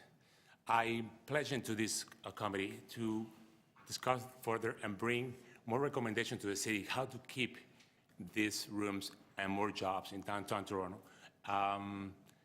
In order to Kinset, for example, just get the word out for them to try to keep as many rooms possible on the proposal that they do have in Toronto right now. I want to thank the committee and thank you all guys, and I hope I got a bit shaky, but appreciate your understanding and the time. Thank you. Okay, thank you very much for your presentation, sir. Are there any questions for Mr. Jimenez? Okay, there are no questions for you. Thank you very much, and thank you for bringing your son along today. Okay, do we have any more speakers? Okay, are there anyone else here who wishes to address the committee from your group? I'm looking to the left. Is there anyone that would like to add anything to this report? Comment? None from the left. Anyone here from the right? How many of you are hotel workers who are here? Can I just see a show of hands? Okay, so most of our audience are here this morning. Okay, great. Thank you very much. Okay. Do you wish to speak, sir? Have you spoken? Okay, that's great. Okay, one sec, sir. Sir, one moment, please. So, I wonder, does the clerk have your name? No? Okay. Well, please come on forward, sir, and just have a seat and let us do the following. Please have a seat. You're welcome, sir. And just please, if you could just identify yourself, your name, your first and last name, and just tell us where you work, and then you will have 5 minutes to speak, sir. Certainly. Thank you very much. Thank you. Go ahead, sir. My name is Louis Nacarado. I'm the chief shop steward for the Marriott Courtyard Hotel in downtown Toronto. I've been employed just over 38 years as the position of bell captain. I started at that hotel when I was a young man, when I was 17 years old, and I've seen the hotel industry change over the years. And I'm the one who actually, came to the conclusion that we were heading in the wrong direction. I'm the one who approached city councilors requesting this study be done because I believe as an individual who has a vested interest in the future of this city and the future of the hotel industry in the city, that we were heading down the wrong path. I believe that it's too late for our hotel. Our hotel was purchased by a developer. They've taken 575 rooms, which were there since the 1950s. These are rooms which are presently were renovated just 2 years ago, were being rented or at an affordable rate to people who were visiting hospitals, to individuals who were visiting our cities. What's basically happened is they're converting those hotel rooms to condominiums. They're taking the 575 rooms, they're taking the approximately 175 jobs, which are well-paying jobs. You know, the housekeeping staff earn over $20 an hour. They have full medical benefits. They have a pension plan, which we've set up over the years, and it's gone. They're replacing those 575 rooms with 98 rooms. And those 98 rooms are going to be of a higher caliber, of a higher cost to the city. So what I've seen happen over the years, which, you know, I've kind of sounded the alarm, the Sutton Place has closed down. We're having a lot of moderately priced hotels being taken off the market, being replaced by high-end hotels. We're basically pricing our city out of the competition when it comes to traveler's choice. They're not having the choice because it's just becoming New York City, where that it's getting so expensive to travel to the city. We've come to the conclusion, or to the realization really, that the hotels are only worth the land that they sit on. And I think that's wrong. We need to protect those hotels. We need to protect those hotel rooms. We need to have something in place that will replace one room. If you're redeveloping a hotel, there has to be one room for one room. If you're going to redevelop it, add condos, but add the same amount of rooms to the existing stock. Because if we keep chiseling away at this stock, we're not going to be able to entertain Microsoft. We're not going to be able to have the festivals of festivals. We're not going to be able to have anything like that. Thank you very much. Okay, thank you very much for your presentation, sir. Are there any questions for Mr. Nacarado? We have a question of you, sir. Councillor Kelly. You've read the report? I have, yes. And you were aware of the TO Core secondary plan? I am not, no. You may want to revisit that because it may address the issues that you've raised this morning. With respect to the total number of jobs, hotel jobs, although the downtown core may be, I think the word they used here was stagnant. In the airport part of Toronto, they're expanding. So there are two areas where hotels are, hotel rooms are expanding, and it's stagnant in the downtown core. So the private sector seems to be responding to market forces in a way that is reshuffling the distribution of rooms, so that in the end we may not have fewer, the fear that we will have fewer rooms will not be realized. How do you respond to? I know that as a traveler, and I'm sure many individuals on City Council would agree with me, I don't want to stay at the airport. I want to stay downtown. If I'm traveling to New York City, I don't want to stay out by the airport. And if I'm attending a conference in Toronto, I want to stay in downtown Toronto. I don't want to have to go back and forth from the airport. And just in travel costs alone, going back and forth from the airport, you know how traffic congestion in itself can be a problem? Well, it can cost you $60 to get from the airport downtown. Our convention centers are downtown. Most of them are in the downtown core. Most of the conventions, Microsoft, all these other conventions, they're utilizing centers which are in the downtown core. They're utilizing the major convention centers that we have. We have to have support built around the downtown core so individuals don't have to stay out at the airport, that they don't have to start busing people in from the airport, because it doesn't make sense. No. We need to have growth in the downtown area. Well, I understand that argument, and I think we're all sensitive to it, and that's why my first question up front was, are you aware of the TO Core secondary plan? Because it addresses that issue. You may want to take a look at it. All right. I would actually look forward to, in the future, your response to that plan. Okay, I will. Thank you. Thank you. Okay, thank you very much, Councillor Kelly. Anyone else? Okay, thank you very much, Mr. Nacarado. Thank you. All right, are there any further speakers from the hotel workers? Looking around, seeing none. Madam Clerk, are there anyone else that I'm missing? Okay, thank you. Okay, thank you. To speak? Or Just very briefly. Councillor Kelly? That was a terrific report. Yeah. I really learned a lot. It's more complex than I thought it would be. The future is not as dismal as I thought it might have been. And I think the city is responding to the core arguments that we've heard this morning through its TO Core secondary plan.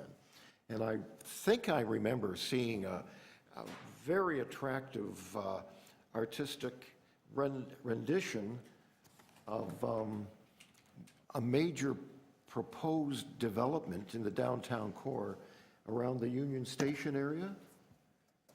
It looked really dense, very attractively portrayed, and it's designed to reinforce the city's position competitively in that MCIT very profitable niche of the tourism market. So I think the city is aware of the changes that are occurring in the marketplace freely and is doing its best, I think, to respond to them in a way that protects the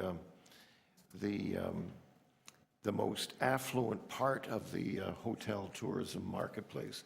And I hope that the city in not only planning the downtown core, replanning the downtown core, but in evaluating the proposals that will be generated as a result, will handle those proposals quickly and profitably, so that we can divert this challenge or this crisis that appears to be looming before us. Thank you very much, Councillor Kelly. I'm going to thank the hotel workers that are here today. Thank you for coming, and thank your colleagues for great work that you do in the City of Toronto on a daily basis. It doesn't go unnoticed by us in terms of our recognition that the visitors who come to the city have a visitor's experience that is not just simply about going to the high-end restaurants or going to places in the city. It starts with when they walk into the hotel room, or they walk into your hotels, they walk into the place that you are responsible for. And so we know what that feeling is like.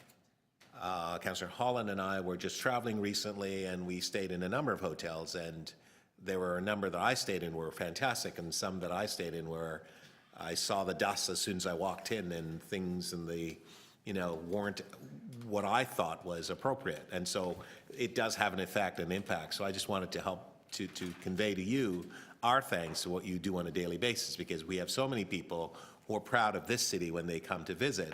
And it isn't just simply that they get to see the CN Tower and other things. It is your work that we often don't get to see, the people behind the work.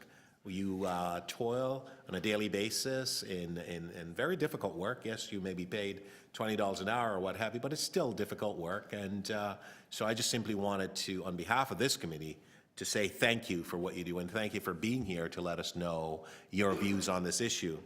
Councillor Kelly is right. Ms. Nacarado, you came forward, you said, look, here are the things that are actually happening in the industry and so on.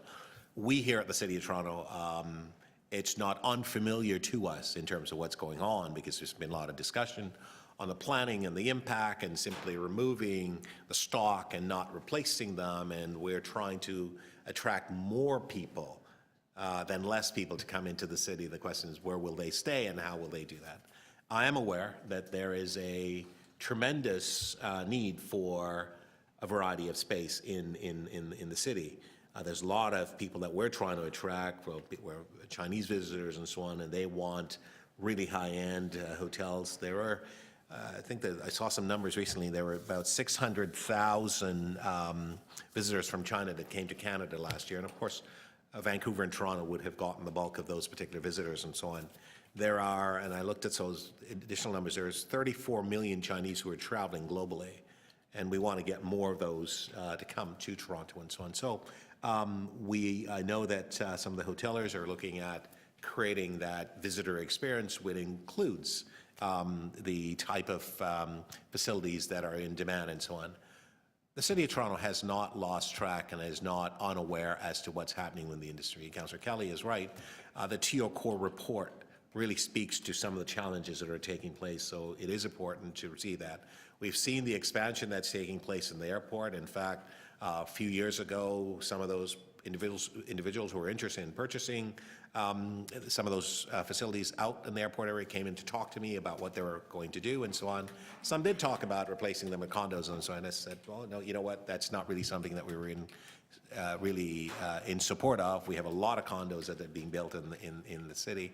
We talk about a variety of things, and we've helped some of them to advance the development of expanding facilities and car facilities and parking and what have you, and that's happening and that's taking place. That we see additional new restaurants coming in that area and so on. And so I want to assure you today that your interest and your concern is not falling on deaf ears. It is something that we recognize, and there will be more reports coming forward through the process that's been identified by staff.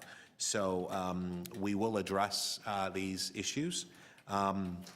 We want to continue to support the industry because the industry support this city on a daily basis. So we are quite mindful of that.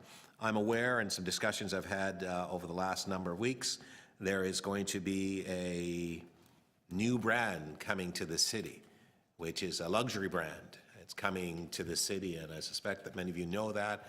I'm not going to say the name. I've been not been asked not to, but the conversation I had, I'm very happy that the leaders of this business and this organization is looking to increase their investment in the capacity in the City of Toronto. So the jobs are going to be there, the opportunity is going to be there for experienced people. Mr. Jimenez, you talk about new people coming into the city, new immigrants, and that's the opportunities, the jobs that they will get and what have you, in order to create more opportunity for their children, who will obviously develop capacity to expand and contribute to the growth of the city. So I'm going to move the report that's here. And just to again say to the industry, thank you very much for being here with us today. We will not forget you. We will continue to work in your best interest. Thank you. Okay, all those in favor?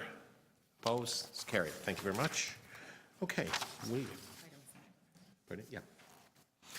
All right, so thank you. We are moving now to ED 25.4, advancing the broadband infrastructure and the internet. I know that the consultants are here. And members, do you want a consultant to do a quick overview and so on? Is that? And I wasn't sure whether or not that was going to be the case. Pardon?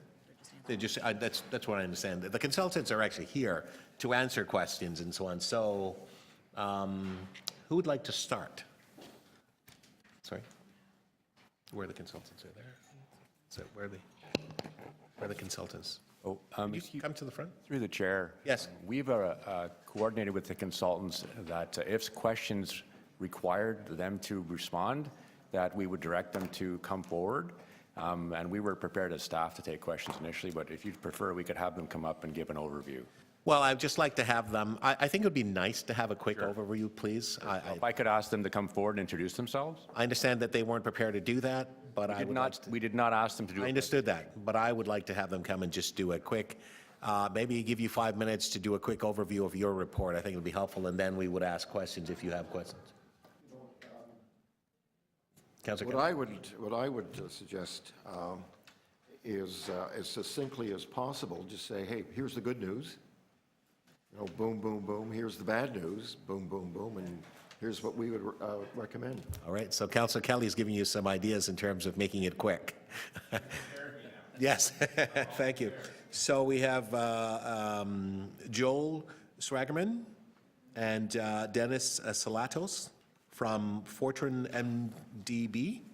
Fontour International. Fontour. Okay. All right. Thank you. You're both here. You may begin. Quick overview as Councilor Kelly has described. To be as succinct as possible, the good news is you have broadband everywhere. The bad news is it's not affordable everywhere. I think that's really the nutshell of what we determined when we did all our research into the city. And various points of it have been addressed through that report, but that's the nutshell of. Well, through the chair, so it's not affordable. What does that mean? The levels required by the federal government in terms of what they say is broadband required is 50 megabits per second for everyone. The affordability of that level of broadband connectivity may be beyond, the typical household affordability reach. And as the need for higher bandwidth and broadband progresses, those upper levels always remain out of reach, while the we'll call them the discounted levels, tend to stay at a level of broadband connectivity such as 5 megabits per second, sort of 10 times less. So what you can achieve at that level is negligible and almost ineffective. Is it a drag on our economy? Is it a drag on our economy? I don't know if I can answer that question. Personally, I think it is. I think we have a situation where most broadband is controlled in the hands of very few entities.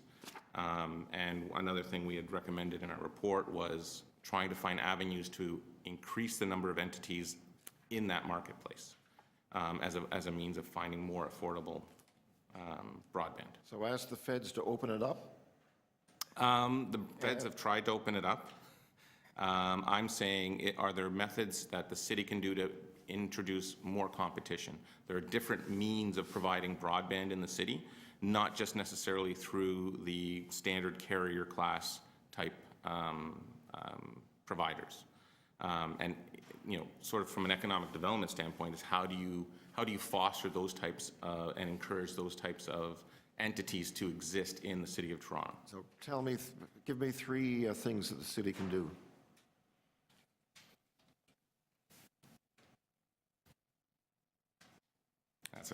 That is a very tough question, because part of what our view is, the city should not be necessarily putting funds into those types of environments. So from our perspective, access is a very considerable item that the city has control over that doesn't cost anything. So when I say access, you have significant amounts of infrastructure available that can help facilitate a number of these types of entities to exist in the city of Toronto. It's a different way of thinking from the city's perspective when it comes to their infrastructure, but it's one that can definitely be leveraged. So as opposed to the city saying, I need to buy something, it's how can we support somebody coming in and partnering with us? And then there's various aspects of that can cascade down into different projects. I mean, I'm stepping a little bit outside of the bounds for sort of what we were reporting on, but that's really one of my biggest personal opinions on the biggest thing the city can do. Thank you. Thank you very much. Anyone else? Councillor Hall? Thanks so much. So I know that you were talking about, and I read through the report, and it's great in terms of sort of a deep dive into it. And it's federal, we have the CTRC, that's the issue. But so where are you finding the gaps? Is it in the downtown core, or where throughout the city are you finding that it's become problematic, or the reaches where you're saying that it becomes cost prohibitive? I know that was one of the a goal in the beginning, was how can we identify actual gaps where we don't have broadband in the city? The gaps don't have necessarily any type of, they can actually have a geography as opposed to any other sort of real legitimate issue. So if you go into a poorer neighborhood, obviously they have the exact same levels of connectivity that an affluent neighborhood might have. However, it's just a factor of the pricing does not change between the affluency of a neighborhood. And then you go one step beyond that, and believe it or not, from a wireless broadband perspective, the affluent neighborhood actually has less connectivity than the less affluent neighborhood, simply because the infrastructure is not there that you can actually utilize. So if you go into a very affluent neighborhood, it's very low density, a lot of poles infrastructure might be buried, There's been a lot of opposition to cellular networks in the city over time, so they don't actually have that infrastructure, whereas in a low income area, there will be that type of infrastructure where you have buildings, the ability to have, a neighboring industrial area where you can put some of these towers on the infrastructure. So in terms of where a gap might be, I think it's really, and it was one of the comments we were starting to work on as an almost deeper dive, is how do you correlate the sort of census information to say, okay, how do we address, not across the city, how do we address the actual pockets where we know we can determine there could be an affordability issue? Okay, and so what can we do in terms of the CTRC? CRTC? CRT, yep. Very little. CRTC it's a federal jurisdiction. Yep. So when it comes to things that are specifically cellular or specifically broadband, there's a limit on your jurisdiction. However, something that needs to be known by the city is they do have a significant influence. So, you can't necessarily lobby the CRTC, but what you can do is actually almost like reverse lobby the carriers to enable the infrastructure that you need where you need it. I know we put an example with Toronto Community Housing in our report regarding, you can leverage those assets and infrastructure that you have to actually better that affordability issue and bridge a divide there, right? So they've offered a product that is at a very low end, low scale, at a low price. How do you then address that and say, okay, we know you have access to all this other infrastructure for us.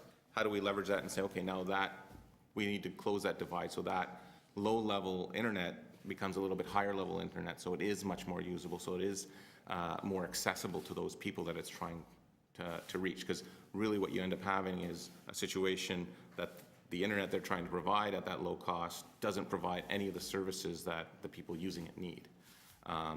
So it's really, we wanted to point out it was about leveraging the city assets, leveraging the city infrastructure across all divides, across all departments that are being touched, because each department gets touched regularly by all these carriers looking for something, and sort of reversing that and say, well, here as a city, this is what we need. How do we deliver that? Okay, great, thank you. Okay, thank you very much. Councillor Hart?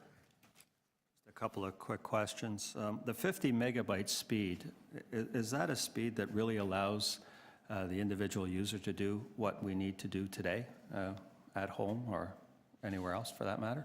Today, yes. Tomorrow, no. Yeah. I mean, that number is going to change over time.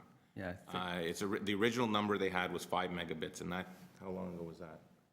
It was 5 years ago? Yeah. So, we're 10 times what it was 5 years ago. And based on what we know of the industry, so that was a 10-fold increase. Gigabit speed is available anywhere in Toronto, and gigabit speed will be sort of the standard 5 years from now. Yeah. So that 50 meg is a moving target. Yeah, Rogers has 1 gig speed now. 1 gig everywhere. That's right. Just in terms of the pricing, you're finding that, at least I'm finding that the speed offered is going up annually and the cost, at least in my experience, is going down. Are you finding that?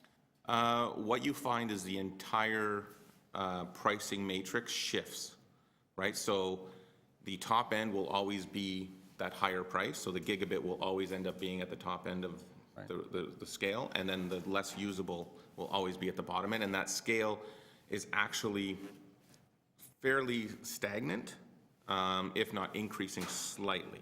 To get an unbundled service from a Bell or Rogers is still, at that speed was I think we were saying about $80 a month, right? And depending where you are, depending what offers they're going to give you. Yeah.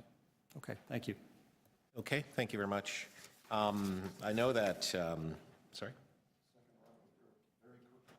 Okay, go ahead, Councillor Campbell. I'm a layperson, Okay. and I struggle to understand the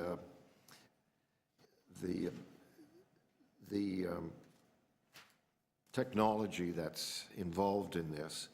Would it be fair to say that if improvements aren't made of various sorts as quickly and as affordably as possible, that will end up with internet congestion.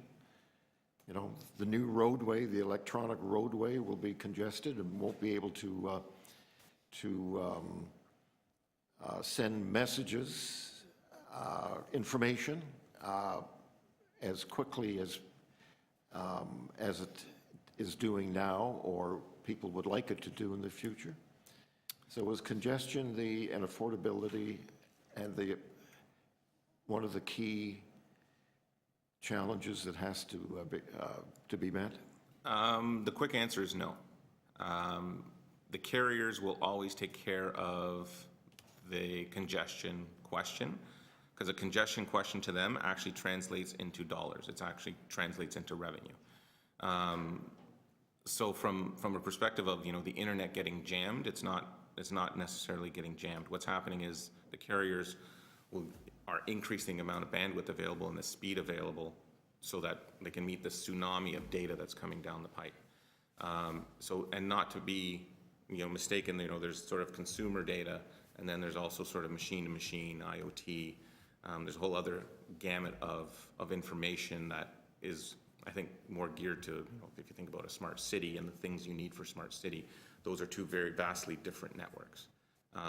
So from a consumer-based network, they will take care of the revenues. From the sort of machine-to-machine smart city network, that has not been resolved, and there is no business model yet on that side of it. But we're talking kilobits of data on one side, and you're talking about gigabits of data on the other side. Okay, thank you. Thank you, Mr. Okay, thank you very much, Councillor Kelly. So what's the problem? Is there a lack of competition? I heard you talk about the cost. I get that. But how does the city really facilitate the decrease in cost? That's not really that clear to me, given the fact that the city itself, in terms of its capacity, I mean, it can provide, you know, some infrastructure and what have you, but it's not laying out the funds to really lay wires and cables and so on and so forth. That's the companies that are doing that. Is that correct? That is correct. Right. So we could morally say we've got to do certain things. We've got to help businesses will say, well, you know, the cost is too high and so on. How do we sort of get to the crux of that problem? Is that we have very few carriers, as I understand. Other places, there's competition in many places in Europe and other places. But here we have limited competition. How do we bridge that divide without an expansion in terms of the number of companies offering broadband services? If I could answer that question, I'd be very, very rich. It is very difficult, and you know, there's a lot of push, and we see it with a lot of municipalities that this is an issue, and you see a lot of municipalities saying, "I need to conquer broadband." City of Toronto is in a very good position in that you have broadband available, versus, you know, when you go to FCM and you hear, you know, oh, we have such a broadband problem, we have to deploy it ourselves. That's because Bell and Rogers are not going there. They're not bringing this type of facility to them. You don't have that issue. So what we found when you say, what's the problem? Same thing. We said there really isn't an access problem. It's an affordability problem. And it depends on where you are. So, for example, you know, I think an issue we talked about was you have a company that comes into an industrial park and says, I'm going to be charged X, Y, Z to get broadband to me. It's not that the broadband's not accessible. It's that it costs a lot of money to get it there. It is there. It's in the road, but they're charging them to bring a conduit to their facility, doing all those things. So that's not something I feel is necessarily in direct power of the city. So this is why we sort of are trying to sway from that and say, you move away from though, you know, sort of any kind of capital outlay, it's about helping facilitate with what you have. Because there's no amount of money you're going to be able to put in to make that cost go from $80 a month to $20 a month, right? So it's really having eyes and ears open of what are these other opportunities that are coming in. And I think we had a brief conversation about, you know, free Wi-Fi by the city. It's not a sustainable. Yeah, it's not really a sustainable model in my view, because it's a lot of capital dollars outlaid with no return revenue. So there has to be a different way of doing it than just saying I'm just going to deploy Wi-Fi, right? And what about the information that's collected as part of the free Wi-Fi? Who owns that? depends on who owns the Wi-Fi, and depends on what restrictions you put on the Wi-Fi, and depends on what authentication you require with your Wi-Fi. Right. Right, so there's all different levels, and then the validity of that information. I'll tell you, when I go to Starbucks, they call me Austin Powers because that's what's in my information that they collect from me, right? I don't give them correct data. So from a Wi-Fi perspective, if you want to get into the business of data information, is that core to what the city does? So we kind of look at it from that perspective: is are you going to try and then sell that information? And along the lines, where do you go? Right. It's not so detailed in the report as such, but recently I was reading something. I was at the Web Summit and the Smart City Summit. I was reading something that a number of travelers have indicated that when they use, or in fact they don't use free Wi-Fi, firstly, and if they do, they change a lot of their information, password and so on. And so you just spoke about being a third person. And so would you encourage that as sort of a option to protect your security and certainly privacy? Yeah, we're way out of scope, but absolutely. I realize that's. I have what I call a spam email. Yes. I have an internet credit card. Yeah. And I have, those can be various personalities in terms of making sure my true identity, because I'm actually a victim of identity theft. Okay, fair enough. So I've done all the right things to protect myself. Right. Okay, thank you very much. No further questions. Members, any questions of staff? Okay, we're pretty clear with the report. All right. So thank you very much for a great report, actually. Thank you. Thank you. All right, to speak, Councillor Holland, please just speak on this. Sure. So I just want to thank you for the report, and it was very insightful, I think, to see what's happening and with the CRTC. And I know I've moved a few motions in this regard as well at council in regard to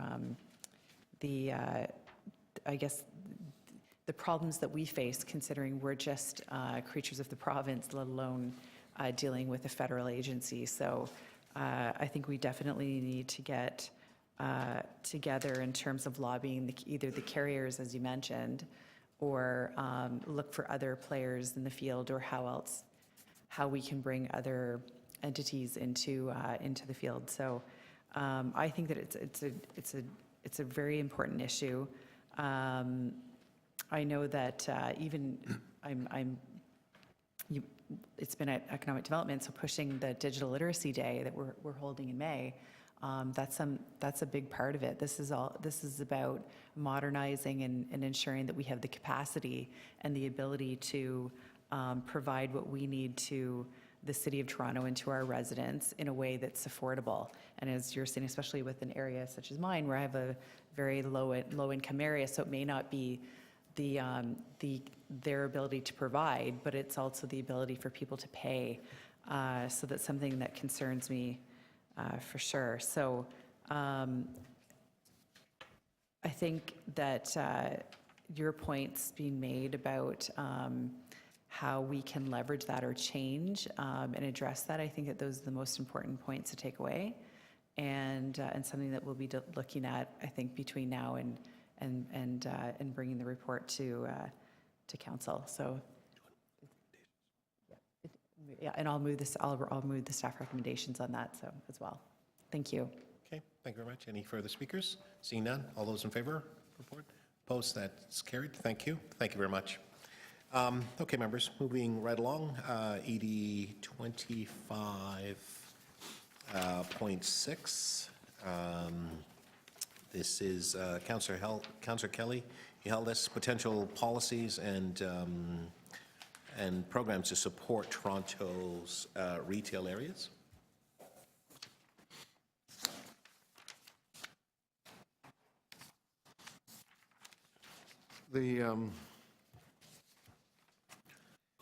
He's governing at a time of tremendous change. Some authors call it revolutionary. Tyler Cowan in the book Average is Over argues... Councillor Kelly, sorry for the interruption. You have no questions. You're going to speak to the issue? Well, I was going to ask... Oh, you're going to ask staff questions? Yeah. Okay, fair enough. Okay, I wasn't sure. Okay, please go ahead. his argument is that we're on the cusp of another industrial revolution or something comparable to the Industrial Revolution.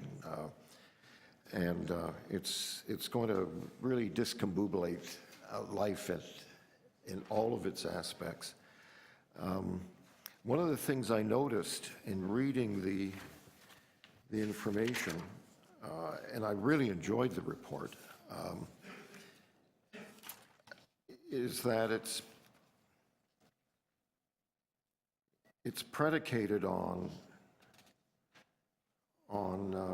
a belief that the retail system that we have in place now will and should continue to survive. And I'm just wondering how the Amazonization of online purchasing is going to, how that can be addressed and how that complicates our ability to respond as effectively as we would wish. And secondly, this may be, this came out of my reading of the pilot projects. I didn't see anything that actually tallied up the numbers of stores, the turnover, the number of stores lost, the turnover rate, things like that. Very specific, detailed data. I guess more granular than is presented in these reports. Anyway, how do you respond to the emergence of online shopping? Is it something that can be redirected or channeled in a way that sustains the retail areas that we have in the city? And how deep do we have to dive into the data to really get an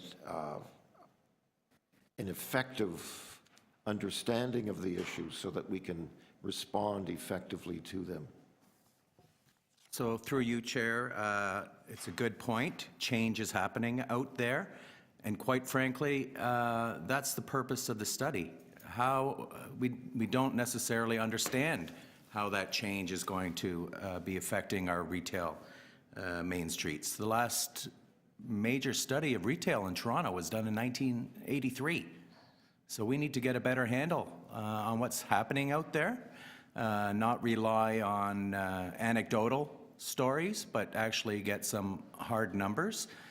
And the only other point I would add to that is a vital city depends on a vital main street. Not everyone can hop in their car and go to a Costco or a Walmart. The population is aging. They don't have access to cars. We have a young population. A lot of them don't drive now.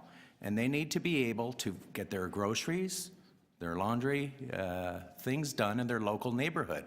That's important to a vital community and a healthier community.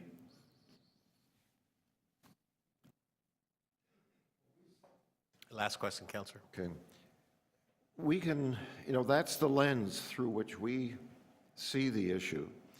And yet, the market choices that people make on their own tends to work against them. So another thing we need to look at is how do we bring the local neighborhood stores, businesses, into the 21st century. This is like through our Digital Main Streets program, we're going out to the stores and actually saying, listen, you're not going to survive if all you're doing is relying on the walk-by traffic. To adjust to what's happening out there, you need to get on Twitter, Facebook, do computer sales yourself. Now you see, you could have a store on a main street that does some retail, but also rely on shipping their products out through the internet. Okay, thank you very much. Thank you for the questions and thank you for the response and the answers. Any further questions? Seeing none. To speak, Councillor Kelly, did you wish to speak? Well, we govern on behalf of the future, and the future contains elements apparently that are scary and at the same time exciting, challenges and opportunities. I know that there are a number of recommendations that the city that are contained in this report and in the comments as well. And I'm hoping that the costs associated with the proposed responses by the city are tolerable and in the end effective. But I think it's going to depend on, frankly, a deeper dive into the data than we have to date. But I think, however imposing the challenge may appear to us, it's certainly a challenge that we have to accept and meet. And I'm looking forward to further reports on this issue. Thank you. Okay, thank you very much, Councillor Kelly. Let me thank the staff for what's here, and obviously we know that the study and more to come. And so we're looking forward to that. Just in the interest of time, I'm going to move two motions. The first, I'll see which one the staff deem to be the first. All right, the first, I'm moving this motion. It's on a request by Councillor Cole to move this item. And we've consulted with staff, although it talks about retail, it also talks about BIA Board of Management and Expansion. I understand this BIA has been dormant, and there's a group that's interested in obviously advancing it, so I think that we ought to support this and support them. So I'm moving that on. Councillor Cole has sent some communications through to my office and the clerk, and so we're moving that. The second of the two, I'm moving this one. I had some discussions this morning with Councillor Cressy, and I'm assuming that you've read the first one, and that basically the General Manager of EDC requested to review potential city support for pedestrian Sundays in Kensington Market. I know that this was supported many years ago, but we've actually never done anything to encourage and support the actual Sunday. Well, it's already done. The roads are closed. Those are all things that we've endorsed and provide the permit for over the years. What we actually haven't done is that we haven't helped to promote it, market it. We haven't looked at ways that we could assist in terms of refining it, creating a real cultural participation in a cultural event, an initiative that is supported through the EDC professional staff lens. So it's been the local community just doing it and closing the road. So the councillor and I discussed this morning, it makes sense, obviously, because it's an attraction, it's an opportunity for people to go and see and to be involved and so on. So the city is going to obviously look at potential ways that we can support. I mean, when that comes back, we will determine what does that look like and so on. But that's the basic request. And I support it, quite frankly, because it's an area that people do go to, and apparently I understand that it's been voted as. We can do that for a lot of different things. So if you want to amend that motion for Highland Creek and so on, we can do these things. Yeah. Okay, so are we good with that? Okay, so these are the two motions that are there. We'll just take them as a package, right, Clerk, or do we have to do them? We'll do them individually? We'll do the amendments, okay. The first one's on the screen. All those in favor? Opposed? That's carried. Thank you. The second one is also on the screen. All those in favor? Opposed? That's carried. Thank you. Item as amended. All those in favor? Opposed? That's carried. Thank you. Okay, moving right along, members. We are now moving to ED 25.11. We have, sorry, I'm just going to move adoption of ED 25.11. All those, which is the film, television, digital media request for presentation, that's fine. Okay, all those in favor, opposed, that's carried. And I'm just amending ED 2512, just so that it reads that the presentation of the strategy will be done once the divisional strategy review is completed. So we can't show it before. It's been asked for staff to provide the presentation, but it's not going to happen until after the review is done. Okay? All those in favor? Opposed? That's carried. Thank you. That's it. Okay. Members of committee, we have come to the end. Motion to adjourn? Opposed? Carried. Thank you. Oh, Councillor Davis, sorry, you were here for what? No, we've completed it some time ago. But it's going to come to council, so it's, yeah, so we'll come to council.